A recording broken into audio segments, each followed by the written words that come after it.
Oh man, it's your boy Henny the Moore reporting live from the liquor store, man. And listen, we deep in the liquor store, man. Hurry up and buy, get what you need. But really, I want y'all to sit back and get drunk with this content with us, man. You know, it's Cowboys Uncut. I got my brother Jay Tuck in the building, and we got I need y'all to introduce yourself to the audience, though, man. Well, we had TP on here before, but hey, Capers, let them know. Yeah, listen, like TP, you come over to the crib once, man. You family at this point. Don't ask me to bring you nothing to drink. You good? Take your ass in the kitchen. King Capers, though, let the folks know who you is, where you from, and what you do, man. Man, listen, appreciate you guys for having me on. I'm King Capers, partners with Terrence Parsons. We got our podcast, Real Talk by Capers and Parsons. Go subscribe to that. Just two Cowboys fans talking sports. You know what it is, man. Indeed, man. TP, welcome back, man. How you been living? I'm good. On the run. He look like he just, on the run. Just trying to ride this podcast, please. That Twitter got that boy on the run. Look at him. Hey, Twitter, y'all leave that boy alone, man. Look at him. That boy looking over his shoulder. Life been different since you went viral, huh? Yeah, I mean, everybody want me to come talk. I feel excited. You know what I mean? I like talking football. I know that's right, man. Tuck, how you been, bro? I ain't seen you in about 50 years, man. We 50 years, bro. We just did this on Monday, man. I'm good, bro. I'm sitting here grinding, man, getting all this draft stuff prepared, getting ready for the Super Bowl next week. Even though my team ain't gonna be there, I'm gonna be in the building. So you know what I'm saying? It's work. You know what I'm saying? It's nonstop work around the clock. Capers, you going to Super Bowl? Oh hell yeah! What you trying to do? Hey, I'm gonna be there too. I'm gonna be there. What you trying to do? Yeah, I'll do it. I mean, absolutely. If you do it, I'll go. You know what I'm saying? Now, here's the thing. I always said I was never going to go to a Super Bowl unless the Cowboys win. I'm tired of waiting. I'm tired. Now, I said Vegas. I passed up for these boys, bro. But y'all better say Vegas. You got to go. I was like, nah, bro, we good. You know what I'm saying? So salute to all my Chiefs family. They're going to be out there. So I had to go, man, pull up in Vegas. So y'all didn't come out there. You know what I'm saying? You might as well. So y'all have rich nigga convos. I'm gonna just. I'm a few years away from that one. That's why we on the grind. Hey, that's why we trapping where we trapping it. Man. Shout out to the trap. That's what we got to do with it. You know. Indeed, shout out to my people. Hey, salute to everybody out there, man. And y'all know the usual rules and regulations. We all tap in with your independent content creators, man. First and foremost, we need y'all to hit the like button on every single platform that we on, man. If you're on YouTube, you're on Facebook, Twitch, Stream, whatever you on, man, make sure you hit that like button. The more likes that we get on these videos, the more that these platforms promote the content. So you want to see these channels grow and flourish, continue to strive, show some love, hit the like button. Ain't going to cost you a dime, man. So make sure y'all hit the like button if you can't do anything else. After you hit the like button, man, I need y'all to turn right back around and hit that share button. Because remember, sharing is caring. At least it was some folks' mama done said. Your mammy, your auntie, your granny done told you that. And also remember, we believe in practicing manifestation in the liquor store. So you want the Dallas Cowboys to win their 6th title. I need you to drop 6 emojis like my boy Rico Jones just did. And I need you to share the content 6 times, man. Now, we didn't do it enough this year, apparently. But we're going to get a head start on next year, man, trying to wheel the Dallas Cowboys to that 6th title, man. We need a little more manifesting. A little bit more. Like, pray a little bit harder. You might need to fast. You know what I'm saying? You might need to fast or something. Just make the conversation with God a little bit more clearer. Yeah. And we got to go a little harder. Indeed. And the most important thing I need y'all to do while you're in the liquor store, while you're in the trap, while you're over here with TP and Capers, while you're over there with Tuck, while you're over there with West Coast, we need y'all to slap the shit out of an Eagles fan, man. And if you're able to find one, lay palms to the face, I will be able to give you half off on everything in the liquor store. Because, you know, we got exactly what you need to succeed over here, man. We got Calvary. Wait, come on. Not off that new E&J, though. So say not that new E&J, though. Henny the Moore and come get drunk in the liquor store. They got a new E&J? Not off that new E&J, though. Not that sour apple, though. They got to pay full price for that. Hell no. That sound nefarious. New E&J. Hey, and the Buzz Balls. The Buzz Balls. The Buzz Balls do. We give you 30% off the Buzz Balls. We just can't be doing 50% flat off everything. We got to make money around this piece. We trying to go to games this year, and y'all already know that if Jerry gonna have his money, regardless of what the price is, Jerry need his money next year. You feel me? So you feel me? We gonna start saving now. I'm gonna tell y'all this right now. For everybody that wants to go to a Cowboy game, Y'all know we're going to have at least 8 home games next year. Start 9. saving now so there's no excuses, because I'm always getting cussed out by Cowboy fans that didn't go to one game. That's all I'm saying, man. That's all I'm saying. At least have your stuff prepared when you come jumping in my inbox telling me I don't know what the hell I'm talking about. That's all I'm saying. You guys need 6 months. Don't buy them damn Jordans in April when they come out. Y'all want to know why Jordans always come out in April. Listen, Jordan is an Eagle fan. He don't want you to go to Cowboy games. That's why he always dropping them hot Jordans right when you get your taxes. Don't do it this time, man. Your kids don't need the 9s. They don't need the 9s. But they need to be at week 9. You feel me? They need to be at week 9. You feel me? So take your money. I'm tired of me and Tuck being the only ones there, man. Come on, man. Come on now. I need some more folks there, man. Hey. You feel me? You can cuss me out if you want to. If you got a stub. You got no stub, sit your ass down. It's different. Hit Tuck, better tell him it hit different, man. It's real walking out that building, man. Listen to me. We need at least the people that follow us. The people that follow us, we have to go to more games. Period. I don't even gonna say training camp. Training camp, if you can do it, it's free. But listen to me. The excuse, you've been watching West Coast 3-4 years. You didn't probably see me go to 15, 16 games. Bro, come on now. It's time to get to a game. That's all I got. The Lord told me to tell y'all that. And listen, me and Tuck be giving tickets out throughout the season, man. Yeah, they gave tickets away to a game. I sent folks to the Jimmy Johnson ceremony game, man. So like, hell, if you're too cheap to go buy it at face value, jump in a raffle with HTM Sports. Follow J Tuck. We'll make something shake for you, man. Just holler at us. Yeah, facts. Guys, too, man. Because I'm gonna tell you, listen to me. It's a different attachment to your team when you're going to games. And listen to me, even if you're just making the effort to go to game, like you saved up the money to go to the game and you went to buy your tickets and goddamn, they done made them $700. We ain't doing it. We get it. You know what I'm saying? They got me when that Philadelphia game. That ticket was more expensive than the playoff game. You know what I'm saying? We all got for that Philly game, right? I get it. But listen, we at least got to make the effort, man. We got to make the effort to get to the stadium, bro. We got to get to the effort to get to the stadium, because I'm going to tell y'all this right now. The 49ers show me again that the fans, they mean something in the playoff game, bro. Because the second time, I don't really watch. I ain't gonna lie, it hit different when you're spending your own money. Hold on now, Wes. Yeah, I'm about to say now, Wes. It hit different when you spend your own. I came there to the Cowboys game before I knew it. They was down 48-16. Hey, but you know what? Listen to me. That's the life. Listen to me. Not undefeated in the state. Listen, hey, Chuck, I'm gonna ask you Chuck a question. Last playoff games. Think about this. We 0-3 in the Dallas Cowboys' last playoff games of the season. No. You know what that is? That's playoff. Ain't 0-3. We won. Not 0-3. No, the last three seasons. You know what I'm saying? Because they all ended the same way. We were in Tampa, Wes. He talking about they ended. But we were in San Francisco when it ended too. Right, yeah. So that's what I'm saying. Like, you buy the ticket with the expectation of winning. You don't buy the ticket with the expectation of losing. You buy the expectation of being there in the moment. You know what I'm saying? And because guess what? Like my boy Wayne said, I never loved a woman. I only love the moments. You know what I'm saying? And that's what the season really comes down to. That's what it really comes down to. This their fandom is creating those moments that you can hold on to. I mean, I didn't been in some game. Like, listen, we was in the building when we lost this game. Man, we was in the building, bruh. We was there. That mess, trust me, me and Chuck was there. That mess sucks.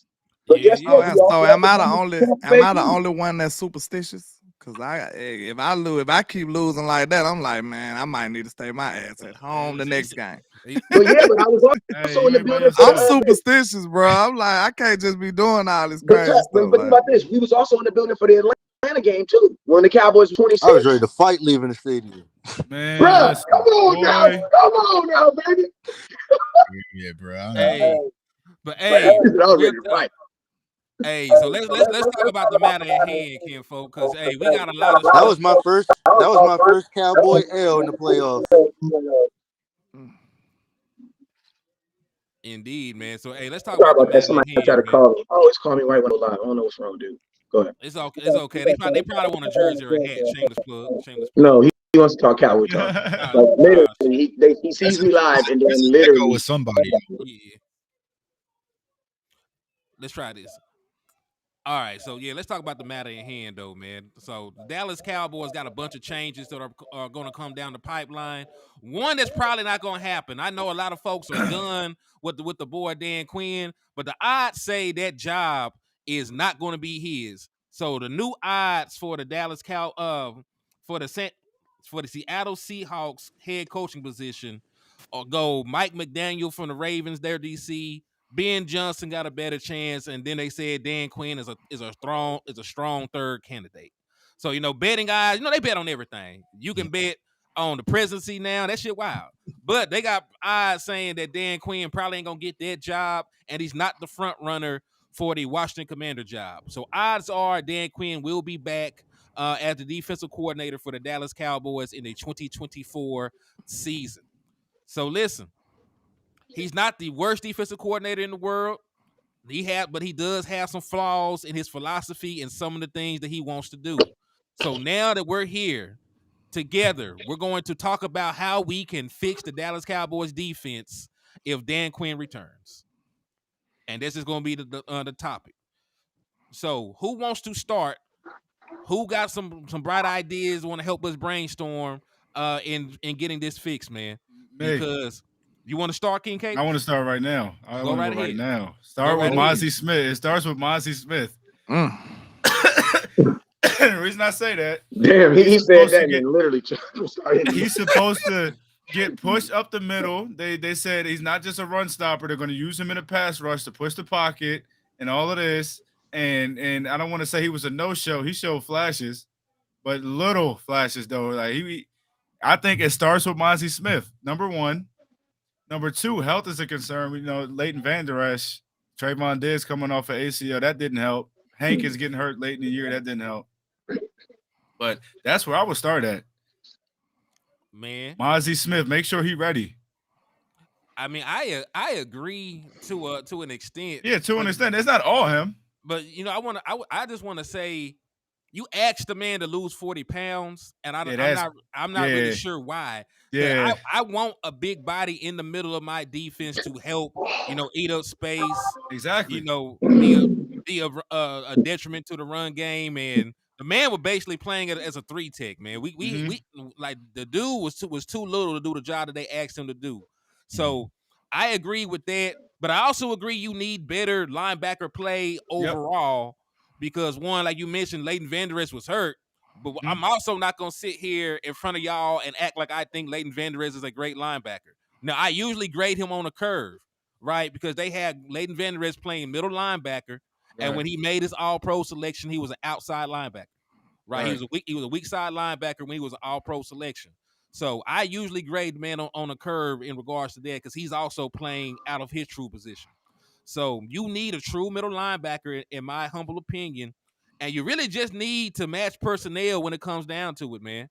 Because listen, if I came up to y'all, right, like a totally random scenario, if I came up to y'all and I was trying to fight, and I'm with 4'5" dudes at 6'5", 230, 250 pounds, or you finna go get your littlest cousin to come back and try to box it out with me? Hell no. All right, so that's what the hell Dan Quinn has been doing basically when it comes to matching personnel. He stayed overmatched. Yeah, they're overmatched, man. And it's not that they're not willing to do it a lot of the times. Like a lot of the times the mind is willing, but the body is weak. Like you cannot ask people to play out of position and be undersized and be able to take that pounding up front against those pulling guards and offensive linemen, and then some of these teams go super heavy. You might see 22 or 21 personnel depending on who the hell you go up against. Well, I'll slightly push back on this narrative, right? Because this is the hot topic button about Dan Quinn and linebackers. And what we got to understand, y'all, when we went into camp, we had 7 linebackers on the roster. We had LVE, we drafted Overshown, we had Clark, we had Jabril Cox, we had Harper, we had Jefferson, there was like one more, right? So I think that Dan Quinn does value linebackers. I think what really happened was we got wiped out, and instead of going to the store and going to buy some more linebackers and replenish it, he said, I can work with what we got in house. You know what I'm saying? So you converted, Marquise Bell, who was the same small, you know what I'm saying? So it's like, I feel like we had everything already in-house until we got wiped out. And I'm putting that ownership on the front office, y'all, because if you think about this, they went out when we were talking about the whole Shaq Leonard thing. They took Shaq Leonard out to lunch. Like, they knew that we need linebackers, but the Cowboys front office didn't do everything that needed to happen to go get those linebackers. Maybe if we didn't waste a 4th round pick on Trey Lance, we could have traded for a linebacker. So I felt like Dan Quinn was kind of strapped at that position where there was nowhere else to really go as far as the linebacker position is concerned, because you really have Rashaan Evans, Damone Clark, and me, you know what I'm saying? Like, I don't know what I'm saying. Like, we kind of got wiped out. So, I think that if we did have LVE out there, of course, we'd have played linebackers. If we had, some more healthier linebackers, we'd have went with them. But the thing that I hate is, why'd you get rid of Harper? You know what I'm saying? Why'd you just let Harper walk for a backup center, I believe? You know what I'm saying? So why were you waiving linebackers when you already knew that linebacker room was short? And I'm not sure if that was a Dan Quinn thing, was it a front office thing? I was about to ask her, like, who you gonna put that blame on, though? I don't know. I was just gonna say, I don't know. Yeah. I feel like Dan Quinn, I feel like the Stephen Jones and Jerry Jones probably came down to him and said, "Can you make it work with this?" He said, "Yeah, sure." So versus saying, "Hell no, bro, I need some line. I need something to happen." But it's like they just didn't do it. There's no sense of urgency to address the position, because honestly, we were playing perfectly fine until the Bills came out there and exposed it. And by the time we got exposed, there was no way they could, fix things. So, that's my thing with Dan Quinn. And a lot of Cowboys fans, of course, they want bloodshed, a blood sacrifice because we lost. But at the end of the day, y'all, the reason I'm welcoming Dan Quinn back is because the Cowboys aren't going to go external and get someone better than Dan Quinn. You know what I'm saying? I just don't think that's the case. And so if it's going to be anybody's going to be our defensive coordinator, it's going to be an internal hire that's probably going to try to run Dan Quinn's scheme and keep things simplistic. Well, then just give me Dan Quinn back. And we saw him today at the East-West Shrine Bowl. He's already had a Cowboys gear. He was looking at players, talking to prospects.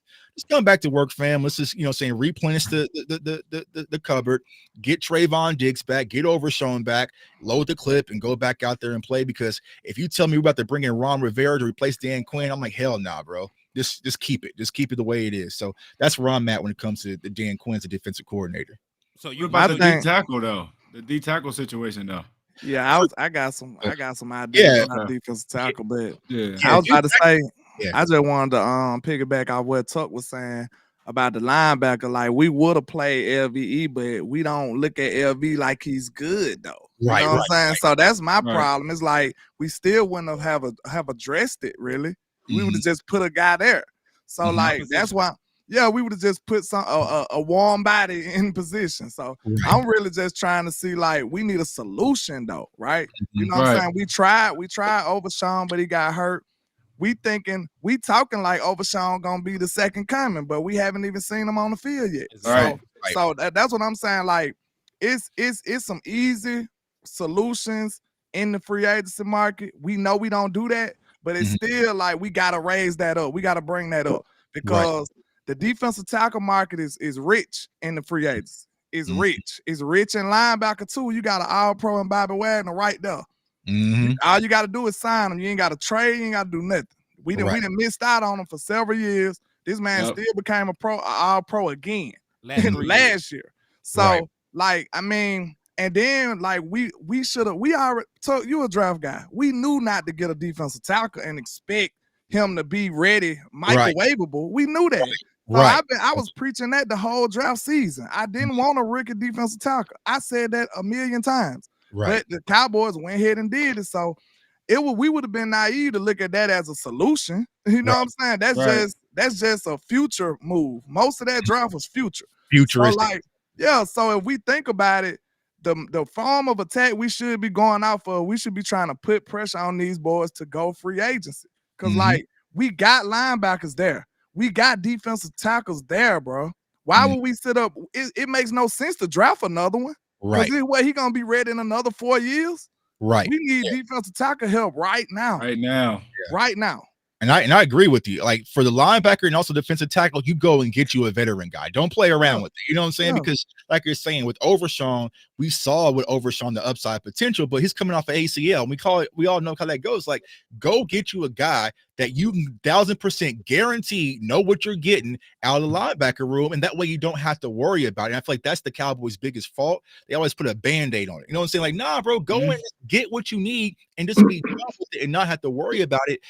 For defensive tackles, I know a lot of people talking about Mozzie, but me personally, I'm moving with Mozzie. Like, is he just kind of an afterthought? You know what I'm saying? If he works, he works. You know what I'm saying? I am not gonna. If you get a Trevontre Sweat, like I saw in the chat, I'm getting him. You know what I'm saying? Like, I'm not sitting there like nobody from last year's class job is safe. I don't give a damn who you are. Nobody. Hey, let me interject for y'all real quick. I got some supers I want to read. And then I'm gonna go after them. I'm gonna go after them supers, man. Yeah, you good, man. Yeah, it's your time. Reclaim your time, kinfolk. Oh no, I'm good, man. I'm just sapping up all this good talk. Indeed, man. Cole Cowboy hit me with a 5-piece on the Cash App, man. Salute to my brother. Make sure y'all go follow my boy page too, man. Salute. He said he wants to bring in Grover Stewart, defensive tackle. I wouldn't mind bringing the boy in either, because he's a damn good player in my opinion. Definitely would help you up front, big body. Yep. So I wouldn't mind getting known for stopping the run. Known for stopping the run. Samson Harvey hit with a 5-piece on one of y'all end. He said, "Do y'all think that we can afford 2 studs in free agency?" Yes. Matter of fact, I made a video not too long ago. The Dallas Cowboys can clear over $60 million in cap space with about 5 roster moves. If you were to extend Dak Prescott, you save over $26 million. Save over $26 million in cap space. If you were to restructure Trayvon Diggs at 7.9, you restructure Zach Martin, it's about 12.5. If you post June 1st cut Michael Gallup, that's another just about $10 million. So you can clear all the cap space in the world. That's about the pie is a lie. Yeah, that's about $60 million you clear. You're $20 million in the hole. You can get back up to about $40 million in cap space without doing anything drastic. Then you're gonna get another $9 million when you let Micah Gallup go. Yeah, that's why you get about 9.5. You cut Micah. No, now they want to let him go. And then you get about another 4.9 if you restructure Terrence Steele. I mean, because if we being fully honest, I mean, as bad as it was, our run defense actually improved this year from last year. You know what I'm saying? Like, you know what I'm saying? We just gave up more touchdowns as far as the yards is concerned. Our run defense was better. You know what I'm saying? So it's like, Dan Quinn has never been a good run stopping defense. You know what I'm saying? You kind of go back to the Legion of Boom. He had it there. I think he had like 2 seasons when he was top 10 in Atlanta. But if you look historically, run defense has never been in the strong range. And so maybe you have to bring in someone else to kind of help assist with that. As far as the run defense, like, game plan is concerned. But, I don't know. Man, shoot, my thoughts on the whole, I think Dan Quinn's philosophy is exactly what Dan Phillips' philosophy is. The first 2 things that Dan Quinn did when he came to Dallas, free agent wise, is he brought Keanu Neal in, a safety, and converted him to be a linebacker, paid him $5 million, and had him our most expensive linebacker on our team right there, even though he was playing safety, which failed miserably. You know what I'm saying? Right. Then the second move, you know what he did? He cut Jalen Smith, who was your true middle linebacker, who was also averaging 125 touchdowns, tackles a season. Now, for whatever reason, he became the most hated Dallas Cowboy player of all time. Hold on, Wes. Did you post that thing, that text I sent you? No, I don't. Which one? Because you be sending me a lot of stuff that I be posting on Twitter. If you take Jalen Smith, and Cowboys fans are gonna be pissed about this. You take Jalen Smith. Oh yeah. You're in Dallas. If you take Jalen Smith last year in Dallas and compare it to Fred Warner this year, I saw him. Yes, he's having a way better season. You know what I'm saying? But I'm gonna tell you, people, Cowboy fans, listen to me. They got sold that Jalen was just, I don't know, man, like one of the most lovable guys you'll ever meet, who is currently still a Dallas Cowboy fan. Whatever, I don't know. But that's what his philosophy is. And I'm gonna tell you this right here. I think Dan Quinn never really liked it, the real true linebackers on our team. That's why he allowed guys like Devin Harper to never get an opportunity. Like, Devin Harper never got an opportunity. Which was a mistake. He played in preseason because that's kind of like a numbers game. That's kind of like out of your control, because everybody that's on the team that's healthy has to play in preseason, because you got to have film on these guys. You got to be able to evaluate them. If you're not playing someone, they're going to be like, hey, what's going on with it? Why aren't you giving us some film on it? But and this is a dude that's only really known for the run, not a coverage guy. What did they do? They let him. They let him go. And I'm gonna tell you, they're willing. Like, this is my thing. Like, you can have a thing, but when that thing breaks down, that really determines how really like you are about your team. Like, one of the biggest compliments I heard about the 49ers when they was playing this week is when they said this. They said, you know what? one thing that the stats will say about the 49ers is this. They are one of the few teams in the NFL, if not the only team, regardless of how much they are down, they will still run the football. Yep. You know what I'm saying? And I'm going to tell you something. You saw that. And then the dude started breaking it down. And he said the reason why they do that is because the 49ers understand that the run game is not about getting 5 yards, 5 yards, 5 yards, 5 yards. Because they said they understand with Christian McCaffrey. It's about getting 3 yards, 3 yards, 2 yards. Boom, he breaks a 50-yard runner. You know what I'm saying? It's about the willingness to do it. You know what I'm saying? So I don't think he has the willingness to do it. I think Dan Quinn's mind thinks like this. And you know what? I'm gonna keep it real with you. In a whole season thing, it makes sense. If you had to focus on one thing, stopping the pass or stopping the run, in 2024, realistically, they're throwing the ball 40 times.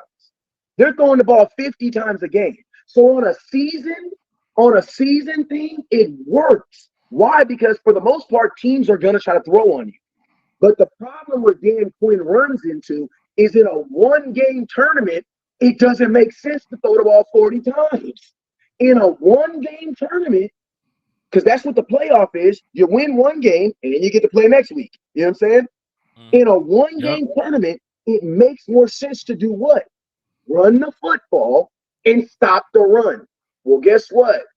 His philosophy isn't built around that. And think about this: when we go to the playoffs, bro, we don't ever get aired out. It's never about the air. It's never about teams airing us out.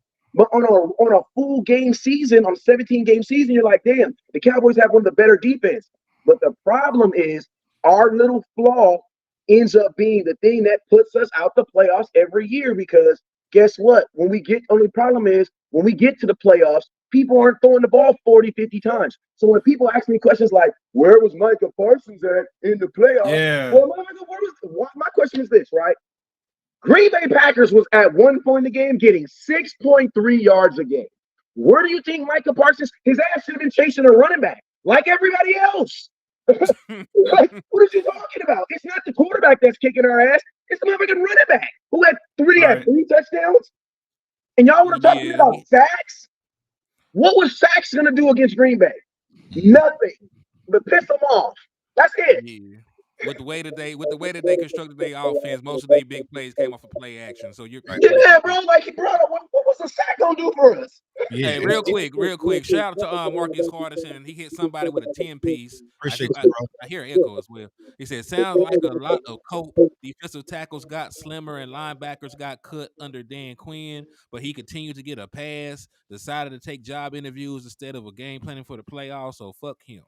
Listen, I'm not giving Dan a pass for what happened because if you look at the overall, what he did in the 2022 season, right, compared to the 2023 season, Dan Quinn defense regressed. If you look at points given up to teams with winning records, right, the people that you will play in the postseason, you don't play too many teams with losing records.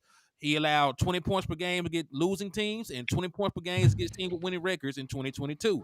Right. In 2023, he allowed only 11 points per game to teams with losing records, but it jumped all the way up to damn near 29 points per game against teams with winning records. And that means your offense has to score 35 points against good teams. That's the real conversation that Cowboys fans need to understand. Well, Cowboys fans ain't trying to understand that. They don't even understand. But here's and this is why I was saying about the whole thing when I was like against the home field advantage, because it's cap. When you watch this Dallas Cowboys team play against a competent quarterback, we're like a completely different team. You know what I'm saying? So we're pretty much defense is turnover or bust. But if you have a quarterback, a quarterback that can get the ball out of his hands quickly, is not going to turn over the ball, we will struggle. And we saw that all season this year and also last year. You know what I'm saying? So that's when I was starting to scout Jordan Love. I was like, oh, damn, bro. You know what I'm saying? Because they're averaging 2 touchdowns a game. Yeah, and so it's just like it's just one of those things where it's like I feel like the Cowboys as a whole, offensively and defensively, we have to step up versus better quality opponents across the board. You see what I'm saying? I was just about to say, Love, up to that point was probably the best quarterback we had played, because at that point he was playing better than Jalen Hurts. He was playing better than, because the best 2 quarterbacks in football since November 1st, Dak Prescott and Jordan Love. That's factual. Right. That dude was averaging 2.5 touchdowns a game. He's under the grid. Yeah. Hey, real quick, let me get this super. Then, landlord, I got you. He said Patrick Jones was pushing that line back. He wrecked that game for the Ravens. I won't. Oh, you talking about Chris Jones? Chris Jones. Yeah, I don't know. I don't know Patrick Jones. Chris Jones gonna be definitely. Chris Jones is out of our range, man. Yeah, he can't afford it. Chris Jones ain't trying to come no damn Dallas. Hell nah, bro. He used to win. He getting money and he winning. Yeah. He got two mob bosses. I'm gonna tell you this: he'll want more money to come to Dallas. He'll want more money to come to Dallas. So what you finna say, Lan? I kind of lost my train of thought. I forgot what Tuck was saying. So yeah. I think you talk about the opponents. Yeah. We were talking about the defense. Yeah. When I think about it though, bro, like if you really watch the games, we do watch the games. We hardly ever get 3 and outs. So you know what I'm saying? We don't get a real stop. I'm gonna tell you this. I'm ready to stand on this. Almost every offense drives the ball on us. Mm-hmm. They really do. They always drive on us. We rarely get a 3 and out. Even if we get a stop, they might get like 2 first downs, then we make them punt. Like they always gonna drive down the field. So this defense is literally turnover or bust, like we said. Like without a turnover, this defense is vulnerable, y'all. Like for real. We really got some problems on this defense. Right. If you go back to Miami, right, Dak gets the lead in the fourth quarter. Dolphins get the ball back, drive all the way down the field. Yeah, did whatever they wanted. And if you go back to even Detroit, right, Detroit gets the final drives all the way down the field, scores, gets a 2-point conversion. Luckily, you know what I'm saying? So it's like we didn't show anything this season that, hey, if we have to face a real killer, that our defense can show up. And it's just like, yeah, we just really turn over a bus. That's how this Cowboys defense has been built. But that's what really needs to change. We need stops. You know what I'm saying? It's either a sack or a turnover. You know what I'm saying? Like, can you just get a 3 and out and get off the field and get the ball back to our quarterback when we need you? That's what this defense hasn't shown the capability to do thus far. And you know what that means? That means shout out to Forever Runway Fashion for the 20-piece on somebody in. He blessed somebody. On my end. I appreciate you, sir. That's real. He said Jerry didn't fill the holes when Diggs and LVE got injured. That wasn't Dan's fault. I'll agree with that part. Why not trade for a top 5 middle linebacker and cornerback instead of relying on Dan to work with scraps? And it caught up to us against Green Bay because Tony Stark built this suit in a cave with a bunch of Hey, but listen to me. I can't be. I'm not with this woe is Dan crap because Dan Quinn came in here and Dan Quinn was getting stuff before the head coach was getting stuff. I promise you, Dan Quinn didn't got more picks. Like Dan Quinn got a defensive tackle. I'm 41 years. Listen to me. My barber keep me looking good. I'm 41 years old. I never in my life would have thought the Cowboys would have realistically drafted a defensive tackle. That's Dan Quinn. Listen to me. We can be. Trey got his money. All the defense will go smooth. I'm just saying we can't blame the devil for everything. Some of this stuff we doing is us. You know what I'm saying? Absolutely. So you think if Dan Quinn said, you know what, I need Roquan Smith. Go get me Roquan Smith. I don't think he said he needed Roquan Smith. They didn't give him back. I'm gonna tell you why. Because I don't believe that is his philosophy. I believe that Dan Quinn's philosophy is what he first did. You always gotta when you first get a job. You're not going. When I first get a job, you know what I used to do with these cell phone companies? I used to bring the homies up in there. You want to know why? Because I knew all the homies knew how to sell. You know what I'm saying? I would only hire the homies. You know what I'm saying? Because I knew they knew how to sell, and I needed instant success right now. I ain't need to teach nobody. I needed people that I knew how to rock right now. What was the first thing he did? He brought in Keanu Neal and put Keanu. He's the one that brought this idea. The problem is Dallas is the first place where we're really letting him just be this mad scientist. In Atlanta, they was like, hell no, sit your ass down, bro. That shit did not work in the Super Bowl. Here's the reason why they kept on winning us. Because think about this. Tom Brady really didn't bring them back in that Super Bowl. You know what it was? It was the run game. If you go look at that Super Bowl that Atlanta dropped, it was the run game that brought them back. Right. Ha-ha. There lies the problem. Dan Quinn's defense, that's always been his problem. And I'm gonna tell you this right now. If I'm a team and I'm down 17 points, but I can still hand the ball off to Christian McCaffrey and he's getting 6 yards per carry, Right. I don't give a damn what the score is. We gonna win this game. He said, "Damn, well, that's true." We gonna win this game because you're not stopping the run. We beating ourselves right now. Hey, real quick, preaching right now. Hey, let me get this 5-piece from Wordologist first. I'm gonna let everybody respond to this. He said, in y'all's opinion, what should the draft priority be round 1, 2, and 3? I'm a cop out. BPA. Because listen, you got way too many holes for me to be worried about it being strictly through the draft. Yeah. Like the middle, if you get a middle linebacker, I want him to have a wife, a side piece, and like a couple hustles outside of the NFL. If you get another defensive tackle, I need him to have bad credit card debt and a messed up relationship with his dad. And he wasn't there. I need a grown ass man. Shout out to Wordologist though. To help Appreciate me to fix what I got going on with my team. Because you ain't finna do nothing with no young kids coming out the draft trying to fight grown men. I will say I will say we can look. I just don't want the Cowboys to trick us and act like the draft is our only solution. It's like it's gonna fix everything. Listen, we've been trying that for years. That's not the truth. It's not gonna work. You see what I'm saying? Other teams, ain't nobody else doing this. I mean, it works. Detroit did. It works, but it just takes too long. Detroit still went and got a quarterback though. But I'm saying, I think what a lot of people look over, our draft class screwed us last year. Like, make no mistake. Really did. Yeah. We got zero value across the board. You know what I'm saying? Wait, time out. Did it screw us, or did we put ourselves in a position to get screwed? Because we had a whole 4-month thing. Because listen, the draft. See, this is what people got to understand. Free agency is what's supposed to fix your team. The draft is just supposed to be replenishing what you think you're supposed to lose. If you're going into the draft trying to save your team with some kids, these is all kids. Yeah. If you're going into the draft, think about this. We can't do that because we got a kid back there, number 11, who changed our franchise just like that. Yeah, but listen to me. You gotta be aggressive though. You can't sit back and get leaped in the draft and sit back. You know what I'm saying? Like you got to. That is also true. You know what I'm saying? But even the last time we really he's only one player. You can't. Right. Mike is not going to fix your team. We see what Philly's doing, right? Philly is going up, being aggressive. They're doing everything.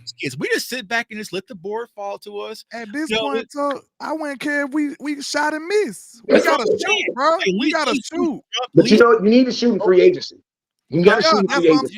You need grown ass men. Yeah, I'm saying you gotta shoot though, bro. Like you gonna miss all of them if you don't shoot. You know what I'm saying? We sitting up here pump faking. We pump faking the whole time. Yeah. Like the Eagles, at least we can sit up and laugh at the Eagles for doing something, for attempting to be better and then failing. But we're not doing that though. We're not even attempting to fix the problem. Right. See, this what I want to avoid this year. That means they haven't identified the problem then. That they got the problem, but they want to listen. No, they may not know. Hold on. This is what I want to say for 2024, y'all. Don't let them sell us on these Cinderella story players, bro. They gonna sell us. You just don't. You can't buy it. Don't buy it. They gonna sell it. Don't buy it. Tell them about the letter you got. Just don't buy it, bro. Because all I'm saying is that's a cop out. I said something too, Tuck. And I kind of want to hear your analogy on this because you pointed out that safety that Baltimore had, man. I was over there so jealous. I'm like, oh my God, bro. The Cowboys ain't never invested no money into a safety. Now, I know we got 3 safeties, but we still got them in the bargain basement type vibes. I said, just imagine if we really went and invested in a safety, really went and invested some resources in a defensive tackle outside of the draft.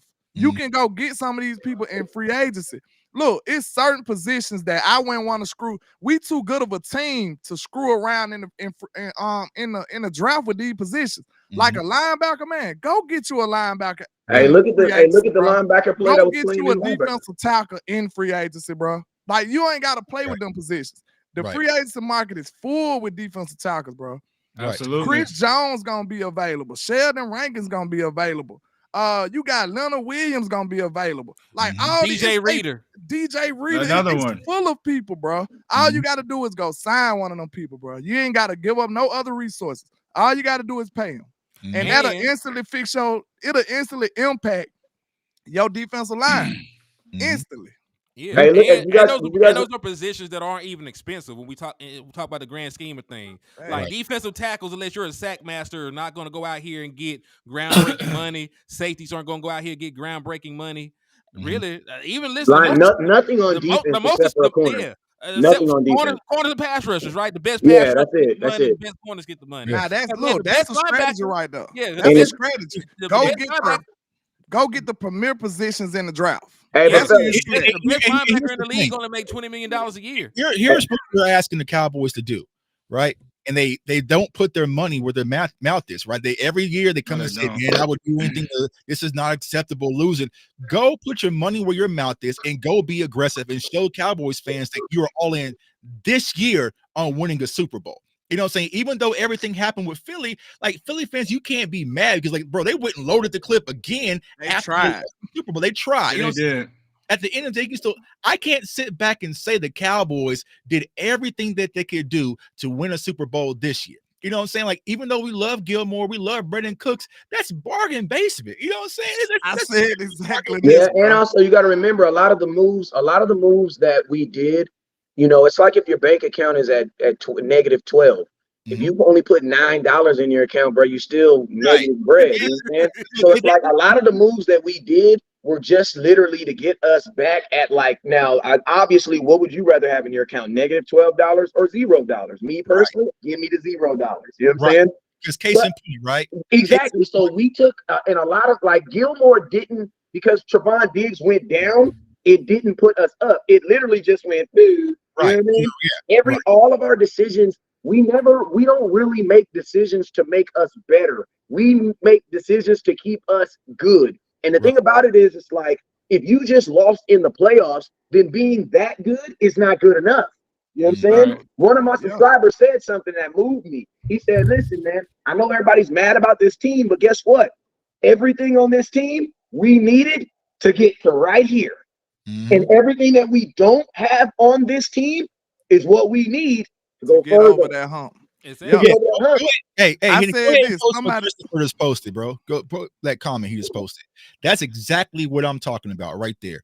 Jerry Jones was aggressive for Trey Lance. Like, are you serious? Aggressive for Lance, but not a linebacker or DT. He picked up the phone and said, I didn't let San Fran off the phone. I gave them whatever. I didn't talk to no scouts. I didn't talk to Mike McCarthy or nothing. I just did it. So why don't we have that same type of mentality for positions that we really need? You know what I'm saying? He never cared about defense. What are you talking about? Think about that. We had an Asian dude named I know exactly why they. I know exactly why. I know why because Jerry. For Dak. Yeah, because Jerry Jones make his own decisions. He didn't listen. Jerry Jones did not talk to Mike McCarthy or Will McClay about getting Trey Lance. He said he just made that move and he can do that because he's the GM. Right. He's the GM, the owner, the vice president, and fellas, and guess what? Else in the world. And I would say, and not to just crap all on Jerry Jones, but listen to me. Jerry Jones has probably made a bunch of decisions like that we don't know about that did work. So that's what kind of gives him the confidence. Now, we always know about the decisions that don't. You know what I'm saying? But I mean, that, just to give him a little, give him. I mean, the only reason we know about it because he talked too damn much. Because Jerry talks, and Jerry is honest about things. Think about this though. Can I say this point real quick? If you go look at PFF's top linebackers, top 12 linebackers, guess what? 4 of them are what? All on the teams that were playing in the NFL playoffs this week. Yep, that's very. You know what I'm saying? If you go look at I think it was HTM and Landlord. I think y'all did a show and the title was "How Far Are We from the teams that are playing in the Super Bowl?" And I was really thinking about that, like, damn, like really, how far are we from these teams? Like, or not even just from the teams, because honestly, it's not even just the Super Bowl, because we saw from guess what? Lamar was a touchback away from tying. You know what I'm saying? So it's just not about being the best team. You got to have a little luck on that day too. Right, like all your ducks got to be in the row. Luck is involved. Luck is a huge factor, bro. Brock Purdy he had an interception turned into a 50-yard completion. Yeah, that was crazy. Like, how do you? That was crazy. That's why I be trying to tell people that like the NFL is rigged. I'm like, bro, how do you rig that? You can't rehearse that shit. Like, how do you rig that? You know what I'm saying? Only grace I get them on that is the refs. The refs can be compromised. Yeah, you know what I'm saying? But let's think about this. I'm gonna keep it real with you. When you watch the 49ers game, the NFC Championship game, and you watch the AFC Championship game, the superstars in that game was Roquan Smith and Fred Warner. Mm-hmm. You want to know why though? One of the biggest differences between the Ravens, it's a bad. Sorry. Yeah, no. Is it me? Okay. One of the biggest differences between San Francisco and the Ravens, it seems like you got to get them props because they zig when everybody else zag. You know what I mean? Like when everybody else said, I don't care about no linebackers, they said, hey, we got linebackers. When everybody else said, we don't care about run game, they went and moved multiple first and went and got a running back. That sounds crazy these days. Do you know what they did to get CMC, bro? Right. That sounds ridiculous. Like people was laughing at us for drafting Zeke first round. They was like, y'all crazy. You know what that is? That's to show you how far away we was, like from valuing a running back. San Francisco said, y'all don't need running backs. We value it, so we gonna go get it. And you know what that is? That's identity. They have an identity of who they want to be. You know what I'm saying? We're going to run the ball and we're going to play good defense and get pressure. Like that's their identity in San Francisco. But when you think about the Cowboys, I don't know, what are we, a passing team? We are a running team? Are we I don't know. We just do we're a running team by history, but not by history. Not by statistics, no. And that's what I keep trying to tell people about the 49ers, right? They have John Lynch as a GM. He built this team in his image. They're just tough, physical. Like this is how this man played. A lot of y'all might be young. John Lynch, GM. You know what I'm saying? He's a GM. He's tough. That sounds so good. And he built this team in his image. You know what I'm saying? So it's like when it comes to the Cowboys, I'm not sure like what type of team we're trying to build. We're just doing a little bit of this, a little bit of that. And so I said this one time. So it's so crazy when I seen you on Boss Show. I promise you said almost the same exact thing I said, but we weren't even talking to communicate. I said, bro, if Jerry the boss in the building, who you think the team gonna take out? Right, yeah. They gonna play like Jerry. Well, like Jerry. They don't play like Mike McCarthy. He is the boss. Right. So your team supposed to take the likeness of the coach. But the coach is not, they don't have all the power in Dallas. They have so who they gonna play like? Right. Every time Mike McCarthy say something, they like. Every time Mike McCarthy say something, man, them boys like, well, let's see what Jerry say. Right. You know what I'm saying? Let me wait to see what Jerry say. I gave the analogy, right? Let's say Mike McCarthy says, you know what? We done with Oxnard. Next year, it's 2-a-day camps in Texas. What's going to happen? Well, I wouldn't want to. Well, that's a bad exexample because man, Oxnard is like 75. It's very nice. They need to have their ass in extreme heat, 105-degree weather. Yeah, because they play in extreme heat. Yeah, they need to toughen their ass up because they play in extreme heat. They don't play in 70-degree weather in the playoffs either, do they? Yeah, what are you talking about? Listen to me. If you play in the AT&T Stadium, you do. What you talking about? They just lost in 75 degrees. They lost AT&T Stadium and they lost to the 49ers. Don't matter. Them niggas soft. They got to get better than that. That's part of the soft culture, right? Think about that ain't a part of no soft culture. They need to work out in the heat like the rest of us, man. They fly across the country. I don't think. Listen to me. I don't listen. I'll say it like this. I don't think there's a soft culture when it comes to these players and teams. I'm associated with these dudes enough to know that these dudes do want to win. And I'm gonna be honest with you. Hold on. I understand what Jerry Jones. Who question their will? I'm not mentioning their will. But what I'm saying is, I do know this, that Jerry Jones has his influence, but it's not more influence and more influence because you got to remember one thing about the Dallas Cowboys playing for the Cowboys is this: you don't have no big money. You know what I'm saying? So everybody on the Dallas Cowboys has to play to their max, or you will probably be retiring after the Cowboys. Why? Because you don't make a lot of money being a Dallas Cowboy. You literally got to go somewhere else to make more money. And players know that. They know that now. So that's why I say, like, I don't think there's a weak mentality when it comes. Because most of these dudes are all underdog stories, bro. Penny Martin is an underdog story.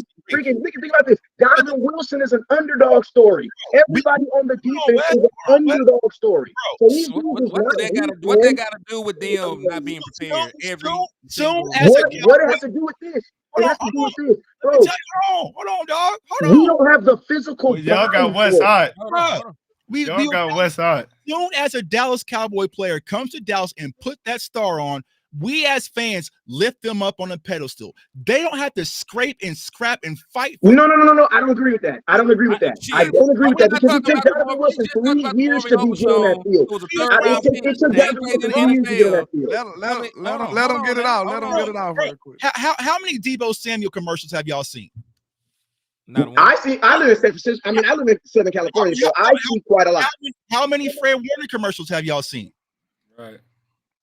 But they're the 49ers, though. That has nothing to do. Listen, that has nothing. Listen to me. The Lakers suck right now. You see them on commercials all the day. Bro, that's marketing. How many times? I don't even. You probably wouldn't even be able to spot Myles Garrett in the lineup. Bro, listen to me. All those commercials are done before the season. Commercial. I haven't seen any of that. Soon as you are a Dallas Cowboys player, jersey sales, spotlight, everything is different.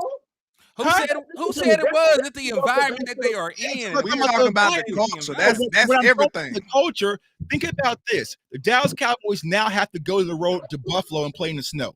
Who has the advantage? Buffalo, because they're built from that. They built from that. The Dallas Cowboys. Josh Allen throw more interceptions at home than any quarterback. And we got all ran down our throat. Man, you crazy. We have that we just seen it. Texas football, even from high school to college, what is their mindset?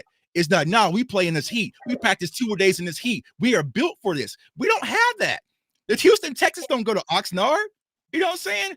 The university, the Dallas Cowboys, when I grew up, the Dallas Cowboys I grew up loving under Jimmy Johnson, they had camp at the University of Texas in Austin.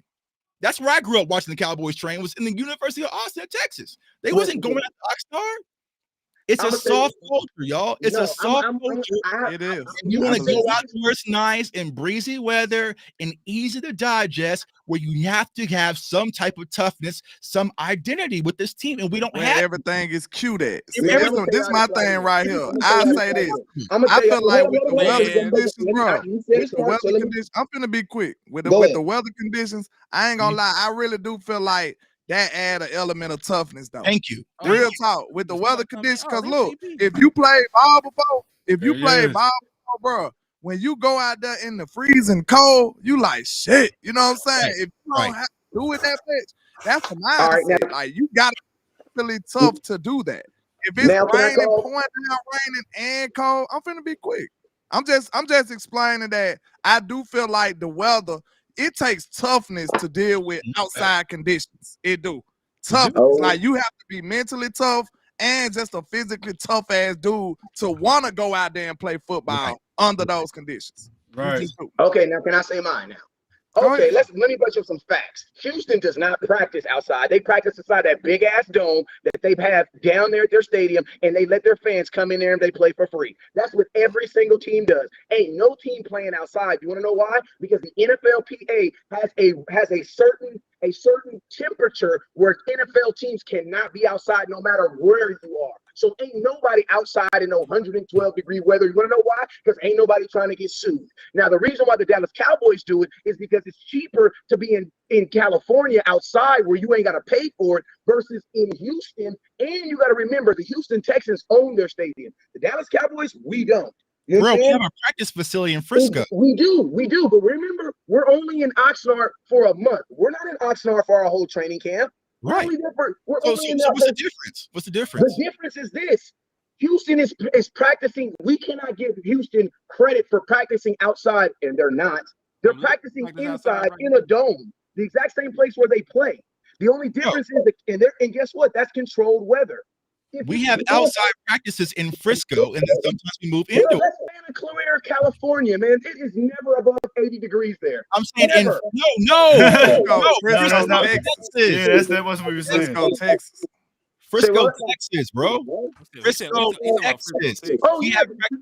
We do. I know we do, but I'm saying all the even the Cowboys. We practice when we're in Southern California. It's the exact same situation as far as if the Houston Texans were in Houston. There's nowhere everything in the NFL is fair across the board. The only loophole in the NFL that's not fair is the tax brackets, because you will get taxed certain different places in different states versus you get taxed everywhere else. But the whole weather conditions and stuff like that, that's all controlled. And I'm going to push back on this. We are the only team in the NFL whose team got fined for having 2 tough practices. Oh, yeah, I remember that.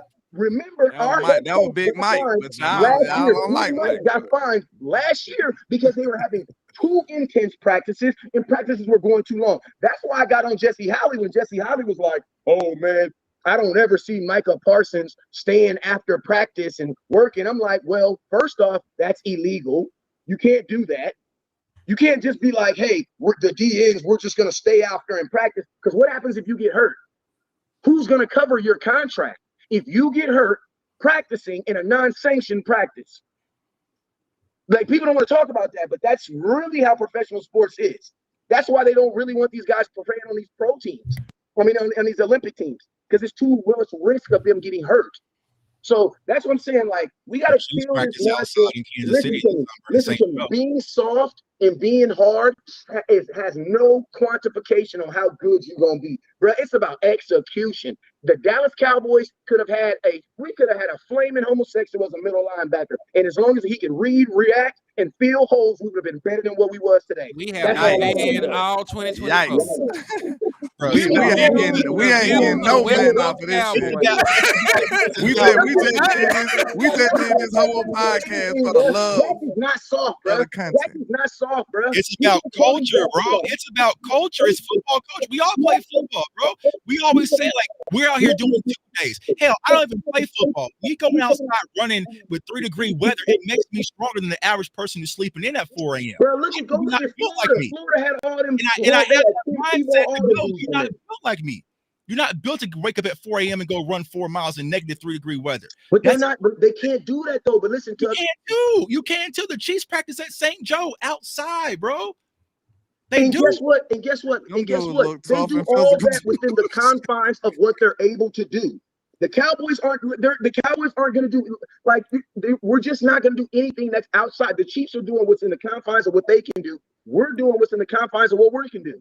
Like, there ain't no difference. Well, we can practice outside if we want to. You can practice outside. You can practice outside. And the Cowboys can practice outside. You don't have to go to Oxnard, California for camp.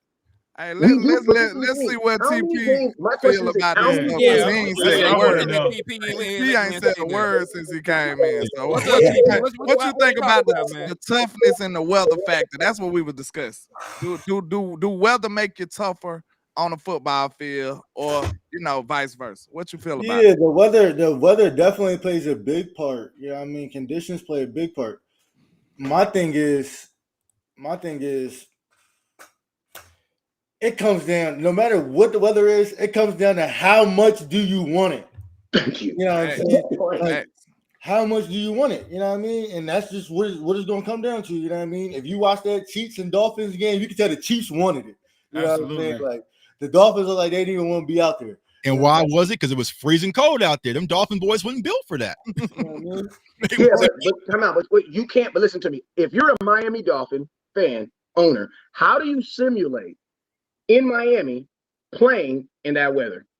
That's why they should have had the #1 seed. And so, my God! But that's what I'm saying. That's not a determination of them being.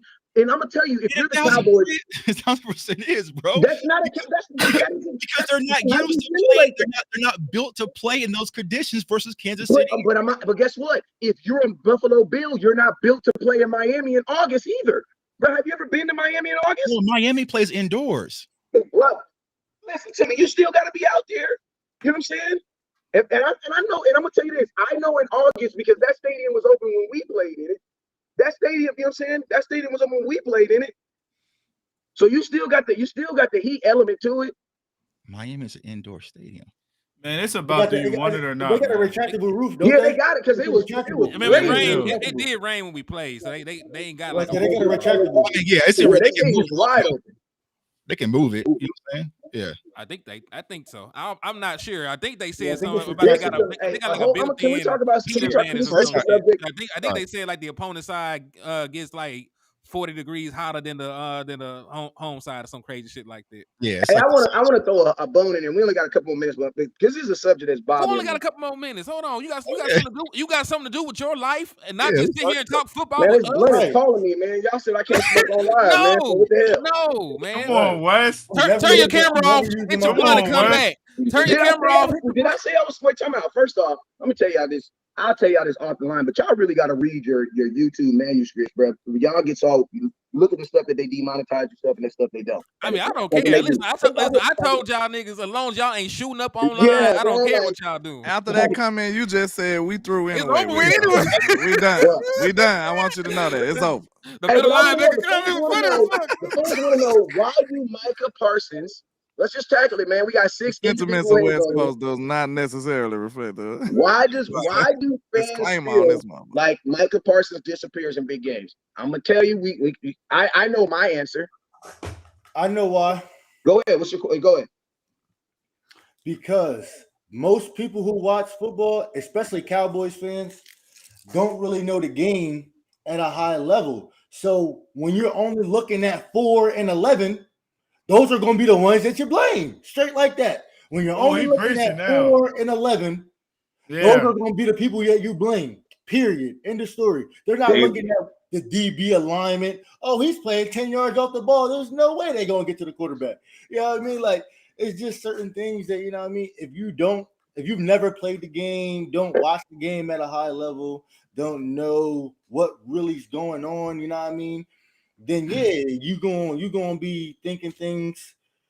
You're gonna be listening to the media. That's how you're gonna get your takes. TP, I got a question for you though, TP. I got a question for you. Okay. Let me know if this too personal or not. You know what I'm saying? If this something you talk about off air with your brother, let me know, or it's cool. But what things that you say, like, okay, Mike, I might need you need to tighten up on this end. What type of critiques or criticisms you shoot at your brother? I mean, for the most part, like anything that I could critique him on, I know it's only like that because he's undersized playing the position that he's in. You know? Yeah. So it's like I can't really be like, hey, you need to get bigger. Yeah, you know what I'm saying? Like the only thing, you know what I mean? The only thing, like he knows what he knows what he needs to work on. Like, so I don't really gotta critique him so much. Like last year, he knew I gotta get better with my hands. What he started doing? Boxing. He showed did. Yeah, he did. You know what I mean? It's just like he know, you know what I mean? He watches a lot of film, he knows, and like that's why like I don't really try to critique him unless, you know what I mean, I'd be like, hey, yo, you know that play right there, you know. I was just about to say, while y'all on the couch, you just nudge them like, hey, man, you need to, you know what I'm saying? You need to get better on this end right here, man. But like, other than that, you know what I mean? I don't really say too much. You know what I mean? I try to keep our conversations least about football as possible. Facts. Yeah, you only got so much time with your brother. I know you're busy, so yeah. I know we spend a lot of time on football anyway, so it'd be a nice change of pace just to have some. I'm about to say the most conversation my brother got when we be on the game. Period. Crap to each other. That's what we do. Thanks. I mean, you winning on Madden or he winning on Madden? Who got the Madden for real? I think I played him this year. One time he beat me by 3. We in this Madden league right now. I hope he is on my schedule. For real. But no, yeah, he's pretty good. You know what I mean? He be playing with Henry. You know Henry, number 1 player in the world. Mm-hmm. Yeah, he be playing. He be learning stuff from him. You know what I mean? He don't be trying to share that knowledge. You know how that goes. For sure. No, that's right. Wes, you were finna say something.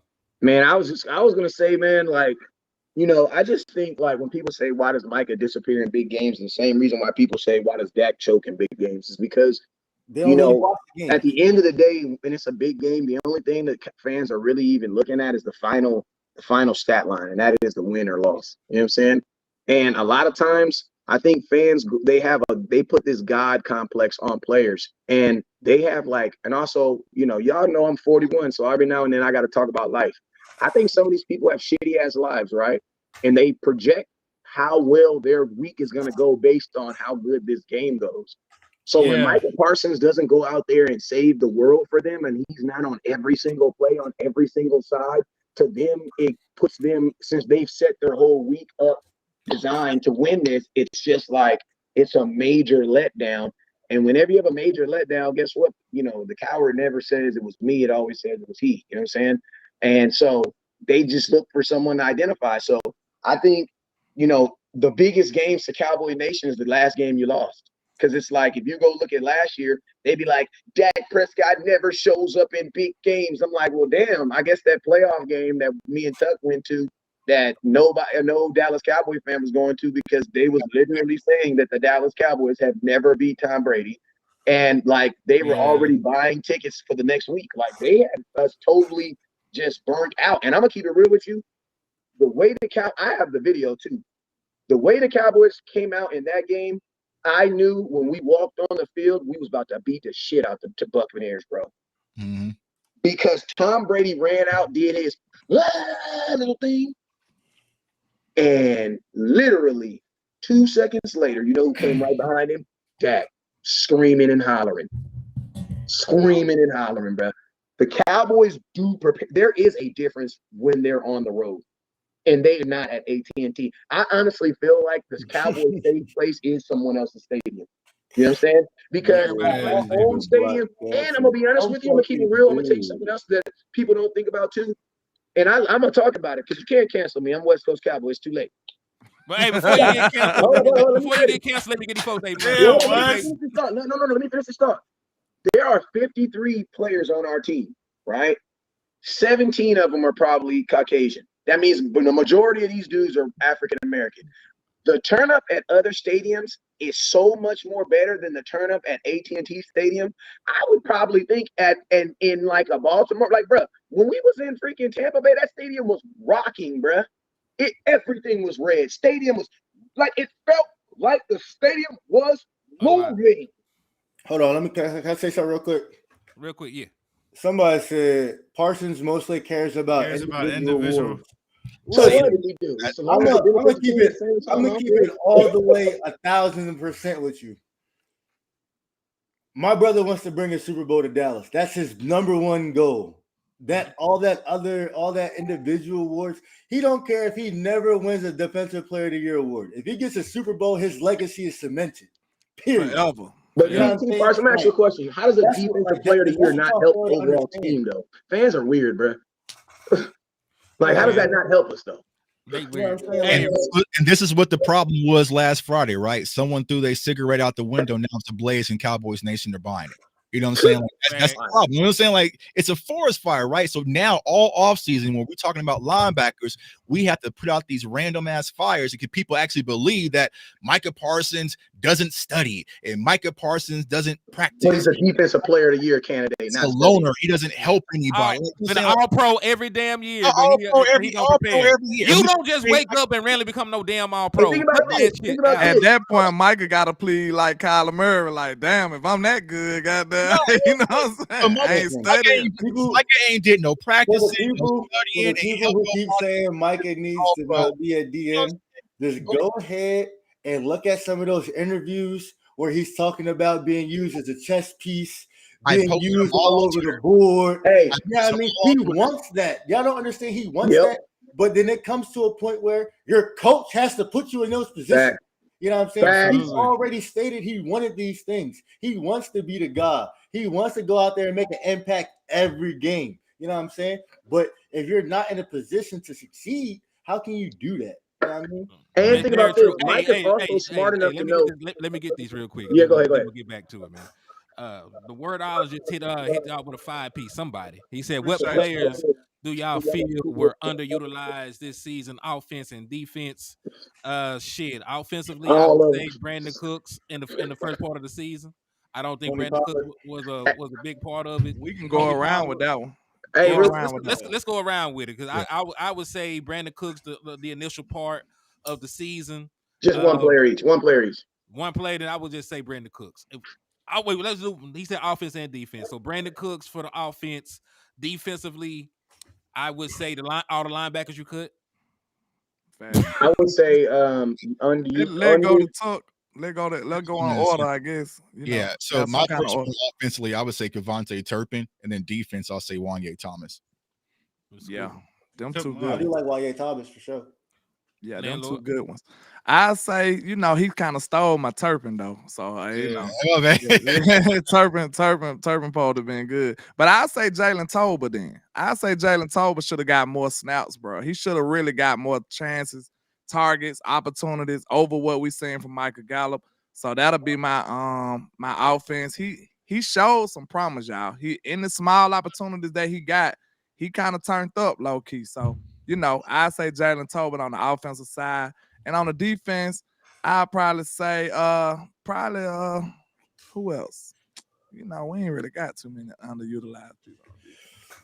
Well, any linebacker, because we ain't have none. So we had one and we worked the shit out of him. Yeah, because look, I'm looking at, he said Ranye, so that's gone. You know what I'm saying? Well, I say Israel Mukumu.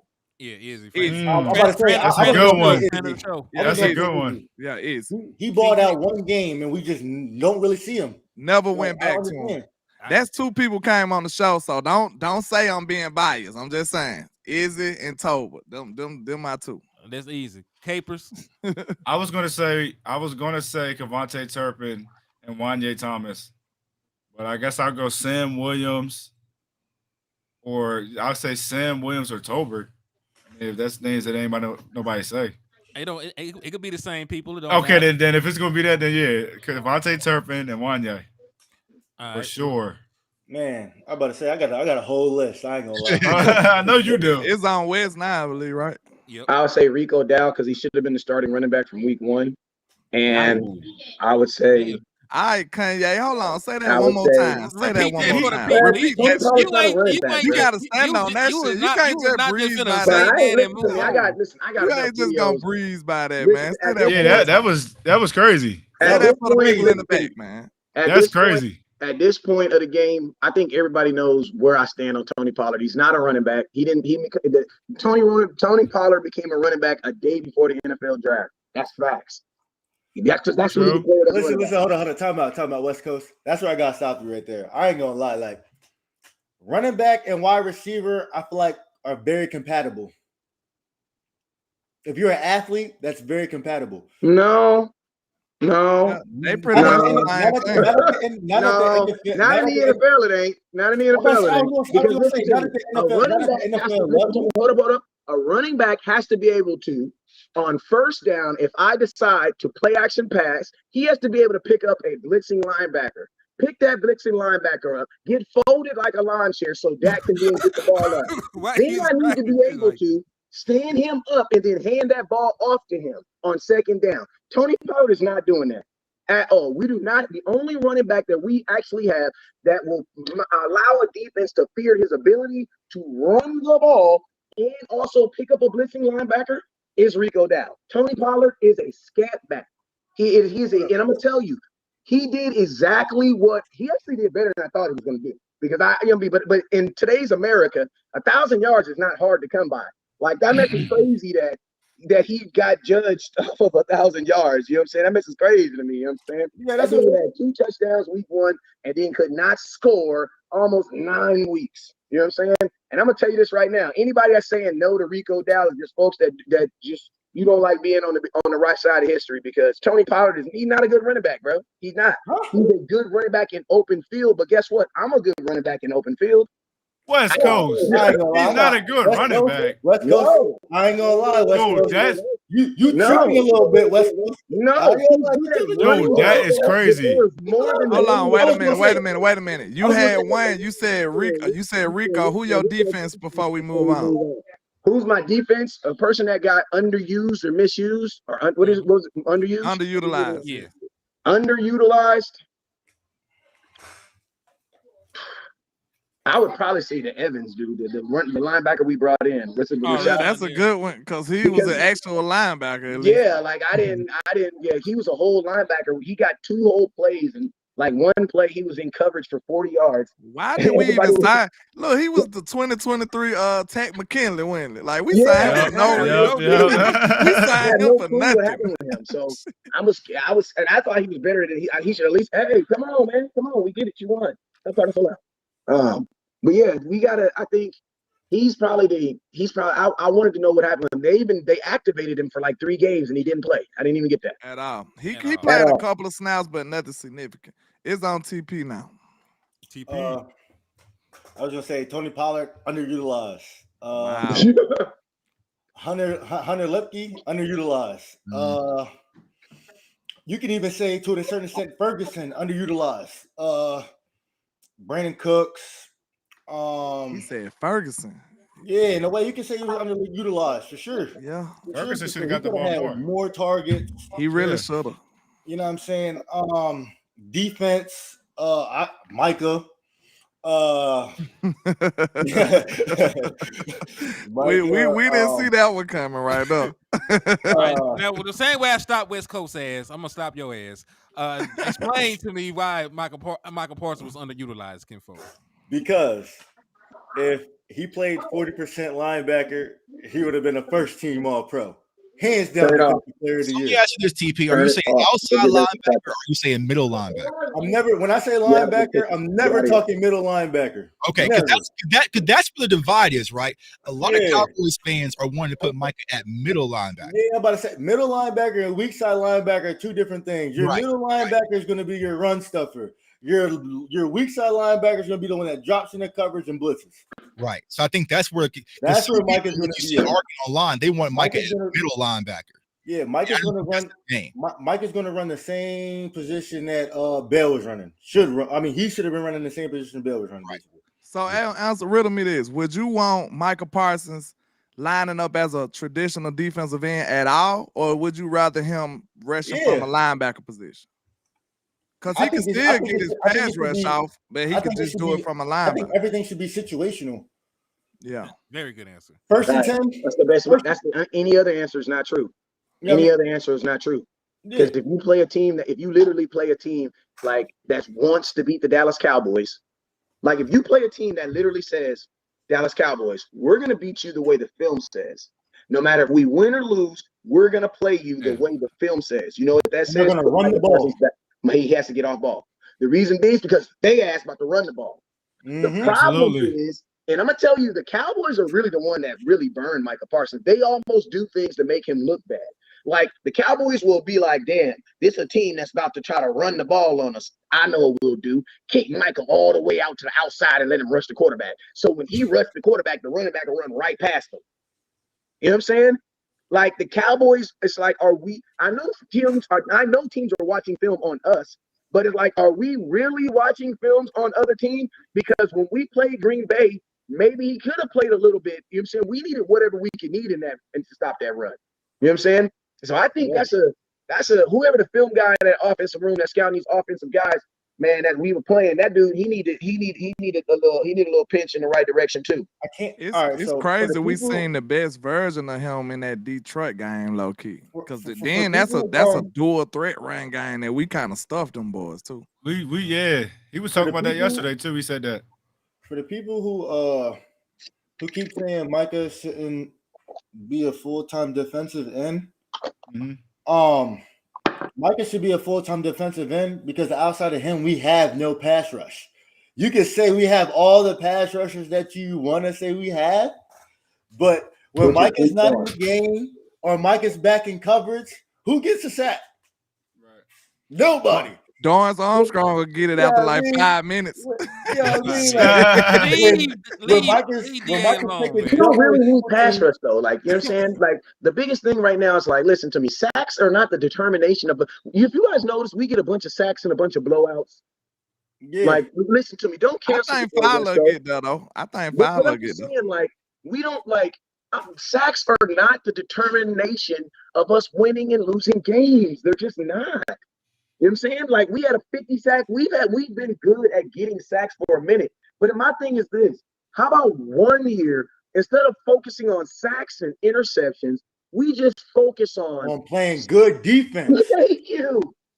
The thing is, we've been getting sacks in the beginning, like in the first and second, first and second down. Like that's the problem. Like if we get third down sack, if we get a third down sack, that's them the sacks that count. You know what I'm saying? We need the sacks on third down. Listen, landlord, you were so spot on, bro. There's how many times have we seen the Cowboys defense give up 3rd and 12, 3rd and 14? It's almost like the sack didn't even matter, bro. It actually happened in the Green Bay game. We gave up like a 3rd and what, Tuck? I know Tuck, no. Yeah. You remember we had sacked Jordan Love. We sacked Jordan Love, and we gave up a big time 3rd down. We finally got them behind the chains. And they still converted that mode. I think a lot of people are underestimating. We got 11, but we didn't have 7. You know what I'm saying? I think that not having Trayvon Diggs out there changed our defense drastically. True. I feel like Trayvon went down. That took this defense from being godly this year when it's be all right, we're gonna be all right. You know what I'm saying? So I feel like that was the biggest hurdle. Doug, what they got to do with the run though? I mean, we can't stop the run, bro. But here's the thing. Listen,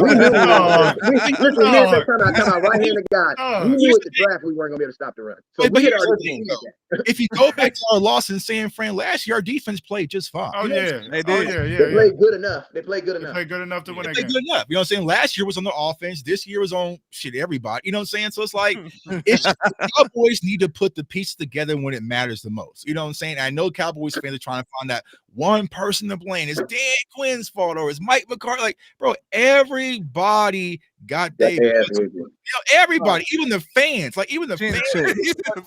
We got whooped. Everybody got whooped. Like it's hard for Cowboys fans to really just digest it because we're trying to find, okay, we get rid of this guy and to switch him out, then we're gonna be perfectly fine. No. There's a lot of different things that we need to do to build up to be playing in the Super Bowl where we're ultimately trying to get to. It was so disappointing. That's what it is. It was just so disappointing. It was, but it wasn't. Go ahead, Tuck. This year wasn't as bad as last year. It wasn't because I honestly felt like I don't know. You know what I'm saying? I don't know about that. I was saying, like I said, I was cool. Then I started doing my scouting report on Green Bay, and the more I watched film, I was just like, I want to go to Tampa. All right, here we go. You know what I'm saying? Here we go. You know what I'm saying? Like, y'all say that, but in hindsight, bro, the way Tampa was playing, them boys probably would have walked up the field on us. When did I call you? And how early was it when I called you and I was like, bro, we going to Tampa? Bro, I was already. Man, listen, Jay Tuck had said he already booked rooms and shit. I already had the hotel and everything. That's crazy. Here's what I'll say about the Cowboys, y'all. It's like my kids. And I know if I leave a jar of candy upstairs unattended, my kids will go through and go to that jar of candy, just go crazy, right? It's the same thing with the Cowboys. When you were sprinkling, oh, you guys are 16-0 at home. You can't be beat at home. Oh, you're the number 2 seed. Oh, you're going to be a 7-point favorite over 98. You were singing all these praises and they sat back and relaxed. We know some of the stories behind the scenes. We saw some people having damn party flyers and celebrations. They was already thinking past Green Bay. Even the fans was. So many people say, I'm not coming to the Green Bay game, Tuck. I'll be there next week. You know what I'm saying? So that was the mentality across the board. Versus if you go to Tampa, the story would have been a lot different. It's like, okay, the Cowboys, they can't win on the road. You know what I'm saying? Or who are they on the road? So they would have had to tighten up and be more locked in. I feel like the Cowboys do not play well when it comes to comfort. That's why I wanted to nope. Tampa was low-key balling. Let me say this shit. Let me say this shit though. How many Cowboys? Let me say this shit though. Let me say this shit though. I knew that Green Bay would be the hardest matchup for the Dallas Cowboys. Matter of fact, you were there live with me, landlord, when I dropped that shit on Boss Cowboys stuff. I just didn't like the way it looked. Like Jordan Love, he didn't get the accolades and shit. He probably should have been in a pro bowler. Right. Pro Bowler, all pro. Since November 1st, double-digit touchdowns, bro. Every game. 2 or 3 touchdowns every game, bro. Because he liked that. He agreed. And 2 interceptions, bro. But at the same time, we was busting coverages right and left, though, bro. Like, let's not forget that, though. That's true. But listen, like I did not like the way that we matched up against them.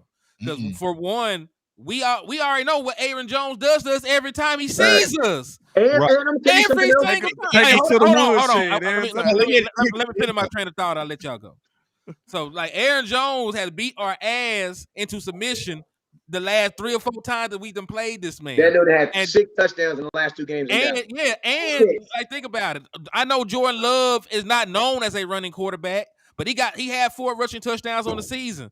I don't even like the Dallas Cowboys playing mobile quarterbacks. We have not shown that we can stop somebody that knows how to run the ball from the quarterback position. We really don't do it against Jalen Hurts. He just be messing up and fumbling and shit. Right. So like we play Philly, we actually show up for them games. Hey, and I'm gonna tell y'all something. In Dallas, I say in Dallas, but we don't. We show up for Philly. That's what I can say. We show up for Philly. Listen, talk about Philly. I'm gonna tell you, keep it 100. Like people say, "Oh, what was worse?" Honestly, like to be honest with you, to a degree, they was both the same because Philly showed their true colors because they was 6 of 7 of their last 7 games. They lost 6. They were not a good team. And I'm gonna be honest with you, Dallas Cowboys, we were a front runner. And this is what I always say about the Dallas Cowboys. Are we building a team to win a division championship, or are we building a team to beat the last team that beat us? Because I'm gonna tell you this right now. If you look at this team and you said, okay, can this team beat us? I mean, can we take this team and go back into San Francisco and beat that team that beat us last year? Bro, what the hell? We are worst team. You lost 12 touchdowns with Zeke, 8 touchdowns with Dalton Schultz. That's 16 touchdowns that nobody had a thought of. No, Dalton had 6. I'm sorry. That's 16 total touchdowns that nobody could tell me where we were going to replace from. And think about this. Zeke had a touchdown 9 straight weeks. 9 straight weeks of a rushing touchdown. Tony Pollard had 8 straight weeks of no touchdown. So where did those extra points have to come from? Dakota, let it rain Prescott. You know what I'm saying? Praise. And think about this. Dak Prescott he picked the right season to have a good-ass season. Because the way our running game was going, if Dak would have been like 15 or 12, bro, goddamn. You would have been sorry. We made the playoffs this year. He wasn't big. Thankful for your Dak carried us to the playoffs. Dak CD carried us, bro. Carried us. He wasn't built to San Fran. He has one decent bad game, and then it's like, oh, this is the same Dak Prescott we always knew. What was our plan for the playoffs? Dak and CD Leonard. I said in numerous videos. Catch up. Time out though. That's the problem. What I had with it, because that wasn't the plan. That's not what we did. Right. You know what I'm saying? That's who we been. That's who we been. True enough. That's who we should have been. But that wasn't who we was. That's the problem. Yeah. You remember folks coming to the season, they said, this defense, man, you run the ball with Tony Pollard. Exactly. You don't have to mess it up. Right. Now this man got to be in the MVP conversation for us to get into the postseason. Right. Yeah. And that's what. And think about this. Everybody's like Dak is Dak is the new Romo. And I'm thinking in my head, to a degree, he is. Because think about this. Everybody get mad at Tony Romo for having 8-8 seasons. But think about this. If we wouldn't have had Tony Romo, then would have been 2-14 seasons, bruh. And I think that's the problem. It's like we've been so accustomed to defense holding us down. A lot of Cowboys fans are scared to say the defense let us down this year. 47. I literally just said it.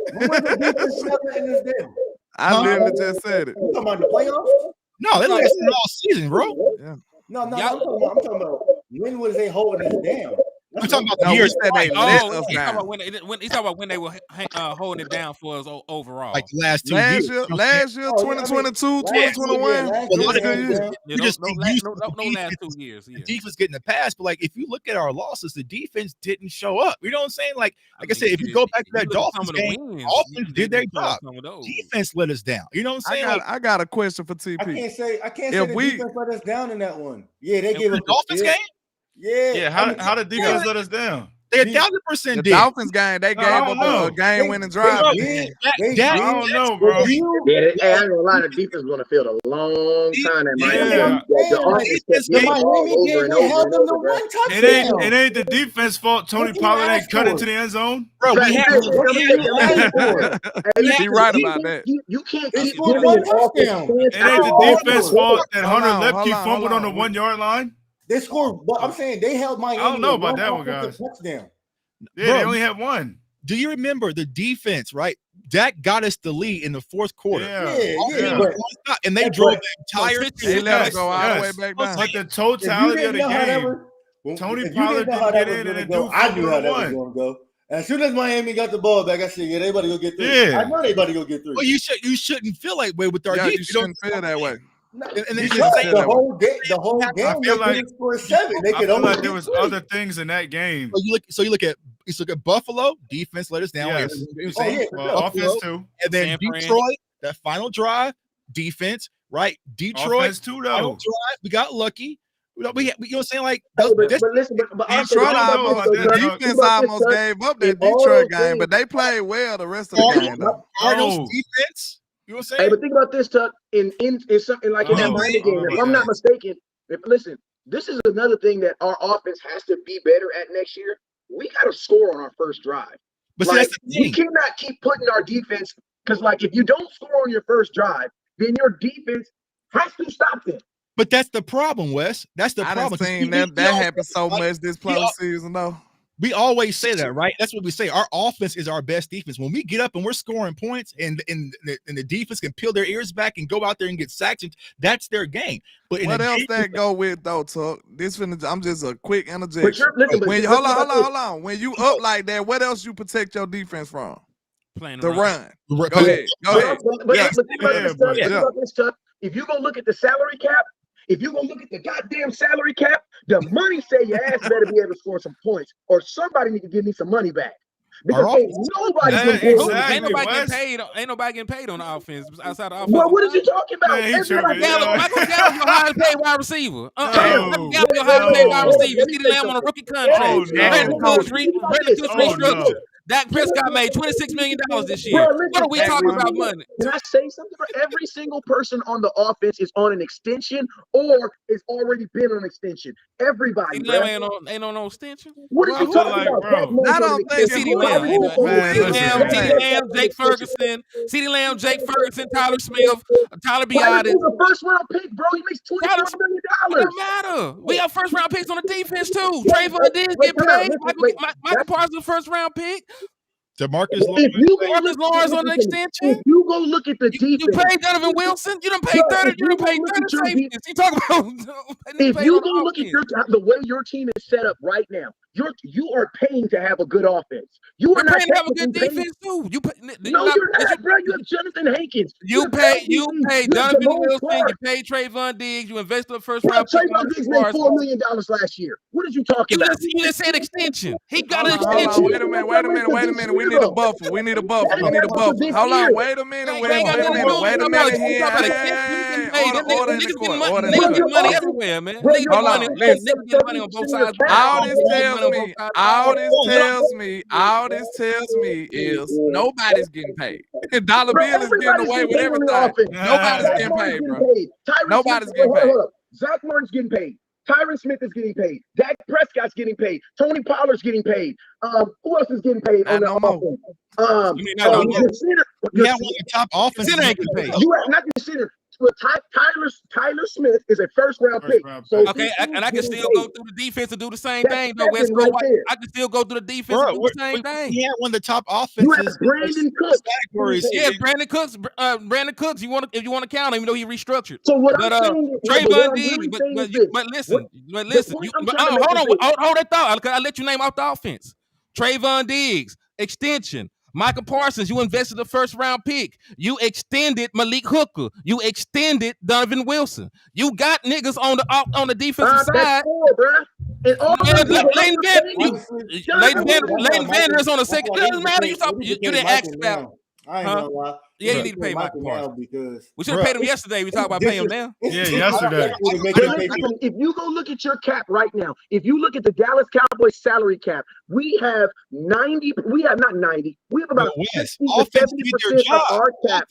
Offense did their job this year. Is put toward the offense. So all I'm saying is this: the expectation should be. All I'm saying, fellas, is this. The money says that I should really be able to count on my offense more than anything because the defense does not have a $40 million player. And listen, the offense has a $10 million player. They got a $40 million player. They got a CeeDee Lamb is a $12 million player. Tony Pollard is a $10 million player. You don't even like Tony Pollard, so you're I not. No, I don't. I like Tony Pollard. I like Tony Pollard. This man, you just told me the man he's not even running back. So them boys getting away with murder. Running back, and you have 800 yards after contact. Bro, he's not. What are you talking about? Debo Samuels had 800 yards just a couple years ago. He ain't no running back, bro. This is NFL. He had 300 yards. He didn't have 8. No, I'm not this year.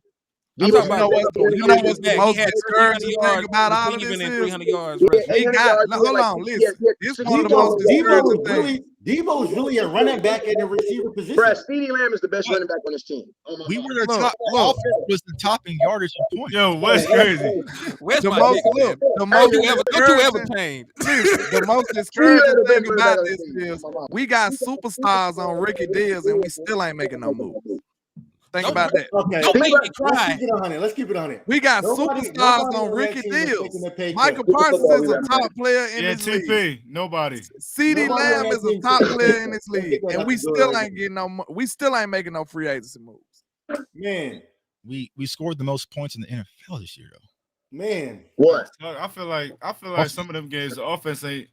I feel like back to what we was talking about with like the Dolphins and the Lions game. The defense, like they ain't do their job at the end of the game, but and they like for the Lions game, for an example, right? They're not even supposed to have the ball back after that Donovan Wilson pick, man. It should have. They in the Seahawks game, 47 seconds. They ain't got nothing. Hold on, same thing with the Seahawks. On somebody ain't got nothing to do with that. They called a phantom ass trip and called on them boys and had the boys. I know it. Like at first and 20. Everything. I just feel like about Seattle. If Seattle game too, Mike McCarthy throwing a fade ball. No, I was gonna say about CeeDee Lamb I'll give you that. at the goal line. Let's keep it up. I'll give you that though. I'll give you that one. They ain't showing versus Seattle. Our defense after Seattle, I lost a lot of faith in this defense. Man, if you go back and check my tweets right now, during that Seattle game, I said we're a first round exit. Seattle was out there bombing us. Like I'm saying, so that's what I'm saying. Like, offense had to get us up out that game versus Seattle. Am I right? Yep. Yeah, that's what I'm saying, bro. Defense. Man, Cardinals. Bland got exposed that game, but he bounced back though. He bounced back. Offense got away. I don't think Bland wasn't ready to cover DK Metcalf, bro. He got smoke, bro. There's not a lot of people that are, man. Yeah, that's what I'm saying. Yeah, like, and that's a different body and the speed. Like, there's not much you could do with somebody like that. But even on that one touchdown, though, he was right there, wasn't he? On his first touchdown? Yeah, JS. Everybody was good. He got beat to the inside. And this is the thing with DK. If he beats you to the inside, yeah, that's it. With big wide receivers, even if you're there, you got to remember when the ball comes down, when it gets in those arm ranges, he's bigger than you. So with DK, you almost got to be there before he gets there because you have to have some type of. It's like a postman, like you know what I'm saying. It's like if you don't get there before Shaq gets there, your ass is out of there, bro. Hold on, hey, out of there, bro. Yeah. This man Roller 2 said his side chick bigger than the linebacker. Hey, yo. Your side chick bigger than the linebacker. Hey, yo. Hold on. You got some Wait a minute. Your side chick bigger than them linebackers. I feel bad. That's crazy. Hey, as long as she pay like she weigh, man, that's the only thing that matters. Hold on. But hey, I gotta get out of here, man. It's Monday night. I gotta go throw 100 balls at my sons, man. Yeah, so that's man. 200 total footballs they gotta catch. And man, I'm trying to knock it out. They're gonna go do it outside in that weather, man. Oh yeah, we're gonna be outside in that weather. Yeah, man. Nah, you gotta simulate rain and everything. You gotta just go get the water hose. Go get a smoke machine, fog, all that. Yeah, man. Turn it up. Hey, that 707 out here is serious, man. I mess is crazy, bro. Kids out here with $700 cleats, not mine. You're not running faster with those Supreme cleats, no sir. That's the Cowboys. That's the Cowboys out there with them cleats, and they run with knock it off. And go ahead. You need to. Tuck is mad because they deducted the money for his season tickets, and he was going. Tuck mad right now. He's gonna be mad for the next 2 days until it clear. Tuck, get over it, bro. It's gonna be all right. Tuck mad because that deposit just hit. James just reached in his pockets and grabbed that money for them seasons, and Tuck don't know if he win the Super Bowl or not for sure. See, that's why Tuck mad right now because he's already paid for this season. Hey, can I just throw this out there because you've been in the chat box all night, Kinfolk. The Dallas Cowboys can clear over $60 million in cap space, and you actually save money against the cap by giving Dak Prescott an extension, so you could pay anybody that you want to. Don't let folks lie to you. You listen to Stephen Jones and Jerry Jones too often. The pie is a figment of your imagination. When you were growing up as a child, your imaginary friends were realer than the salary cap. So chill. You can pay whoever hell you want because you can manipulate this shit. And you can pay everybody. You can pay everybody. Man, if you watch the Rams win a Super Bowl a couple years ago, you see the moves that they made, the money that they $17 million around. Yeah, moved all that money around. It can be done. It can be done. If you want to do it, it can be done. They just don't want to do it. There's a difference. It can be done. And the real question comes down to is how much are you willing to pay for a Super Bowl? The Rams said we'll give it all. Yeah. We'll even go negative. We'll give it all. Cowboys is like that's my point, bro. We don't move with no urgency at all. Ever. Anything that we do, not in the draft, not in free agency. Right. We just let everything just pass us by. If we BS with Micah, we're going to end up having to give him $45 million. If we wait 2 years to pay him, we're probably going to end up giving him like $45 million. Like, why would you want to do that when you can give him 37, 40? Honestly, I'm going to keep it real with you, man. I'm not trying to say nothing but T-Pars. Get security around your brother, man. Because I'm gonna tell you this right now: if they ever get to the point where we got to give him $40 million, there's gonna be a sex tape drop. There's gonna be a documentary. Matter of fact, Paul, I'm gonna tell you this right now. Listen to me, Paul. I'm gonna keep it real. The money they about to give your brother, you need to clean some shit up in your life. Just to make they gonna get to him to get to you. Yo, trouble tape on you, bro. Like, you guys need to clean up a couple stuff going on in your life. They gonna make him show his phone like Brady. Why ain't on the camera? You know what I'm saying? They gonna demand T. Parsons to show his phone. That's why they just be smart. Okay, let me tell you before I get out of here, man. Jerry Jones said on national TV, he said, Zeke who? Yeah. Bro. I'm not laughing when I say this, but they're about to come after his ass if he don't get paid. It's already started. They already fired the first warning shot. We already know what happened now. Yeah. We already seen the Stop playing with me, yo. Real rap. Whatever thing that's going on in your life too, man. Delete your internet search. Everybody delete the internet search, okay? I'm just saying, man. It's crazy out here. They already fired the first warning shot on Friday, bro. Danny Savage. I'm going to need you to relax. You're talking about a 3-time All-Pro, 3-time Defensive Player of the Year candidate. When was the last time that's been done? You saying he don't? Man, we don't care about it. Man, forget Danny. Danny, come on, man. Danny, you don't deserve to be the highest paid at your job, but you getting it, right? Okay, right. Man, chill out, bro. We all know Helen a better employee. Knock it off. Come on, man. We all know Helen in the office is a better employee. You make more money than it, so knock it off. You know what I'm saying? Life be like that. But back to what we were saying, listen, get security for him, bro. Get security. Tell him don't open up no weird emails either, man. I'm telling you, bro. They're coming for him, bro. Man, they're gonna and Chuck, you know what they'll do if they ain't got no dirt? They'll make some stuff up, bro. They already just did, bro. They literally just did. They was getting ready to build a case on Micah, and all of a sudden they said, "Oh, we're gonna run with that." Hey, I appreciate you. And now all the fans in the chat, Micah don't watch film. Micah's lazy. He's selfish. Like, where did that come from? Man, how is Micah Parsons lazy? If you look at this nigga storyline, he's always he on side quests and shit. He out here boxing. Micah cross training or something. Micah cross training. Can I break down my brother's off season?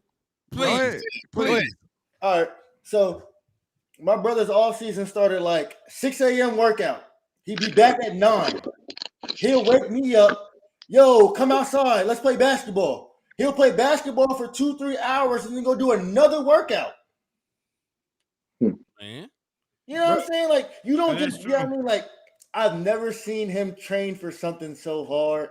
And then to get called lazy is just crazy. Like, and it's all public. It's all like I literally pulled up all the clips off his. It's like, bro, Micah's like the only time I seen Micah sitting down was for the podcast. I used to joke about like, bro, like I literally saw Micah at an all-white party with Tom Brady and Kim Kardashian. The very next morning, he was in the lab working with Andrew Whitworth. You know, and I'm gonna tell you one thing I love about Micah. Every time he out in he in a party or he in that environment, He always look out of place, bro. He be like this, like, he's a homebody for real. Like he don't really lead it. Like he look out of place, bro. Like, bro. Yeah. Hey, man, I gotta go though, man. They at least hey, y'all got a little bit more time, man. We'll keep rocking if y'all got time. Yeah, I got time, bro. I can do this all night. Landlord, I gotta go. I got an hour. I'm probably go ahead and go. Yeah, Mike is my little brother, man. Mike is my little brother. I got about 7. I can keep cooking a little bit. Hey, but about 10 o'clock. 10 o'clock. Hey, well, let me say my little piece real quick. Hey, man, y'all, you know what it is? Your boy West Coast, man. Next Monday, we're gonna be right back here, man. Listen to me, man. This show has grown into something beautiful, bro. I don't know what we can call this, but this 6-man, this right here was dope. When I was like, damn, we about to have 5 people on the show because I wouldn't even count myself. You know what I'm saying? But we had 6 people on here, and everybody was talking on top of everybody, and everybody was getting their points, and we was arguing, we was laughing, we was crying. And I'm gonna be honest with you, that's exactly how this is supposed to be, man. I'm gonna tell y'all this right now. If y'all want to do this next Monday at the same time, I'm 100% in. On my mama, I'm 100% in. You feel me? I'm down. On my mama, I'm in. You feel me? This is cracking. Definitely got to make it a weekly thing for sure. Absolutely. Hell yeah. You know what I'm saying? But hey, I'm out of here, man. I'm about to go throw these balls so I won't be mad at my sons when they drop them. You already know what it is. Never look down because the stars up. Peace. Peace, Wes. Peace. Y'all niggas so crazy. But hey, man. So, hold on. I ain't never get to ask him my question I was finna ask him. Okay, I got a question for you.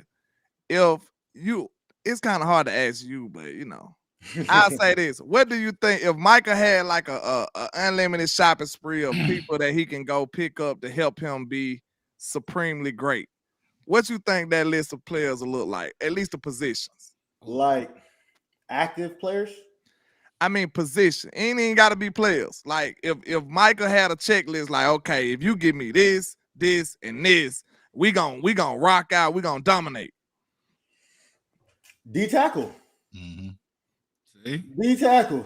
See? And you know what I mean? Preferably another pass rusher to take the pressure off of him. You know what I mean? When you got another guy that can get there, another guy that you can't leave one-on-one, you can't double him no more. You got to pick and choose now. You know what I'm saying? You got to pick and choose now. So that's the short list. That's D tackle. He good. D tackle, yeah. D tackle. Another pass rusher, a solidified pass rusher, not like a guy we just draft, you know what I mean, and hope he turned out. I mean, you got D-Law over there, though. D-Law. I like the guys that we have on the team. Don't get me wrong. I like the guys that we have on the team, but it's too many times where it's where's Micah, where it should be, where's these other guys at? You know what I'm saying? That's like, that's just where I'd be at with it. Like, if somebody's commanding a double and triple team, somebody else has to. No, you just said basically defensive line. Yeah, I mean, and of course, linebacker. Of course, a linebacker. You know what I mean? A strong, big-bodied middle linebacker. You know what I mean? That's going to eat them blocks, sacrifice his body. You know what I'm saying? And like I said, I honestly really feel as though we should move D-Law to D-tackle. We like a small D-tackle. There he go with this. Man, listen. Listen. Let me hear your pushback then, man. Because he get that from Madden. That's why he said it. He ain't saying that. He ain't saying that over no real life stuff. We talking about football. No, he tell that on Madden. I do it on Madden. Okay, Hold on. When you do it, who you put at the other defensive end then? Like, come on, man. Like, what? Who? Armstrong. Over Sam and Fowler. Armstrong's the better run defender. Sam. That's true. I run a 3 down front. Oh, okay. So I put Micah, D-Law, and Armstrong. If I go 4-man, then I'm going Armstrong inside, and then crazy. I put Sam Williams on. So speaking of crazy shit that you be trying on Madden, so would you try a 3-4 front for the Dallas Cowboys like some of these folks have been asking for on these Twitter streets, man? Do you think the Dallas Cowboys should just stick out 4-3? Should they move to a 3-4? Or does it really matter anyway? Because most of the league stays in nickel and dime for like 30% of the time. If you focus on if you want to win now, you're not going to switch your scheme. Exactly. You know what I mean? If you want to win now, you're not going to switch your scheme. If you not really worried about the defense coming along slowly, learning a new scheme, then by all means do it. If you feel as though, you know what I mean, we're going to be scoring enough points on offense, you know what I'm saying? By all means. But, I mean, right now, with our personnel, we don't have the linebackers for 3-4. Unless you're going to stand up Fowler and Sam and, you know what I'm saying? Hey, D-Lawton stood up before, right? One second. Somebody in the chat box lying. He said Josh Jones said he is 3-11 his last 2 years against 500 football teams, but I know Dak is awesome. Dak Prescott went 4-4 this season, right? Alone in like teams that ended over 500. So that's already a lie. He already got 4 wins alone this season. He also had a winning record against winning teams last year in the games that he started. Y'all forget. I think they said we beat the most winning teams last year. Y'all have to stop listening to the media. Yeah. You know what I mean? Y'all have to stop listening to the media. Y'all have to. Because when you listen to the media, you know what I mean, they're never gonna mention that Dak has almost a 70 win percent in the NFL. Y'all understand? I'm not wrong. You're wrong. Yeah, you're wrong. Like, that's I'm sorry. He a troll. He been in one of them furious Facebook groups. Man, he's the nigga that made I Hate Dak group. And listen, man, like I don't care how you feel about the quarterback. He's going to be your quarterback next year and moving on. So either get with it or, hey, just come back when we get another quarterback. Go hibernate for a couple years. Just rock with who we got. Y'all can complain about the shit all you want. He's going to be the quarterback of the Dallas Cowboys. Listen, I was in my feelings too when we lost. I said, blow it up. I said, get rid of his ass. Both of us did. Did y'all know that since Dax came in the league, he's like top 5 in wins? Do y'all know that?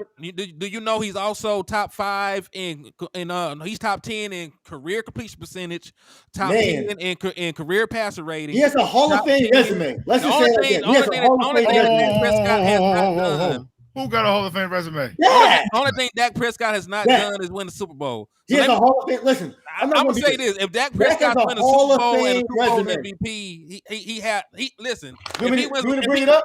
Hold on, wait. I got. You want me to state the resume? Hey, TP. You want me to bring the resume out? Hey, TP. Let me articulate it for him. Let me articulate it for him.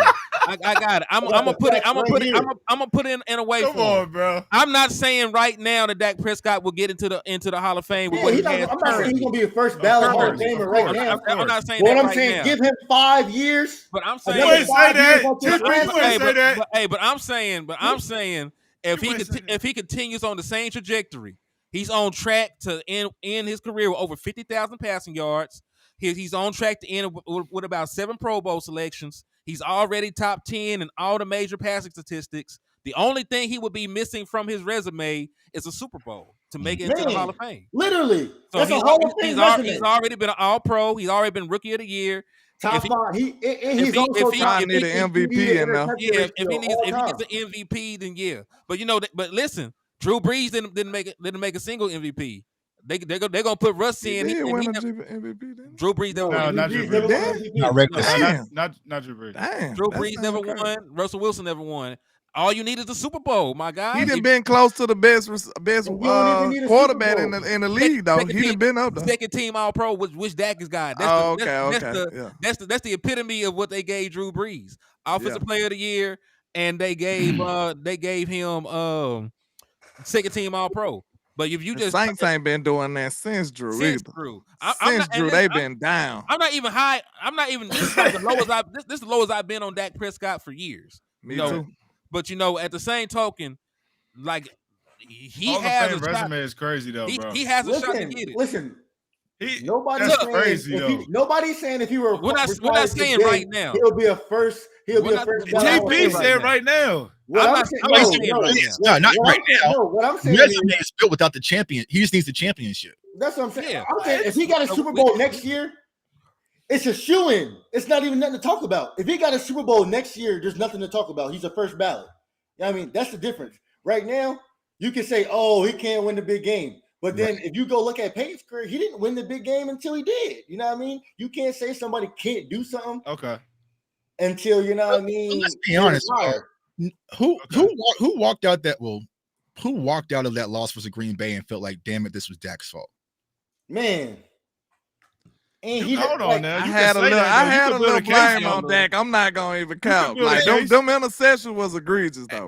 And the was a PI. Hold on now. The first one was a PI. Don't forget about the picks that was dropped. But timeout though. It was a PI, but did he have to throw it? No, the throw should have been the corner. He didn't have to throw it.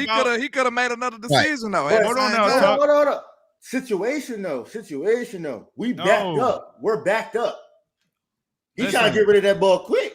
What about the picks that was dropped too? Listen, nobody is saying, and listen, he did drop a pick in the end zone. And then he was scrambling. He scrambled to flick the ball. But I felt more Dak faultish last year than I did this year. Bingo. Yeah, because the game was closer. No, listen, he got punched in the mouth out the gate. Like that very first drive was one of those drives where you knew. If you watched the Niners game yesterday, you seen how Brock started. You seen how the game started. But then you seen how the second half, when the 49ers didn't allow no points, look what can happen. When your offense can be on the field and catch rhythm, look at the things that can happen. You know what I mean? Like I said, your defense got to keep you in the game. Yeah, defense got to be able to keep you in the game for sure. When we made it a 27-10 game, the defense had every responsibility to go out there and get a stop. But TP, we didn't even get 7. But here's the crazy part. We gotta go get 7. I'm not sure if it was a Cowboys or whatever, but there was a small moment at the game. There was a small moment in that Green Bay game. I was like, is Dak about to do this? Like, it felt like, all right, is he? But the defense just couldn't get a stop at all.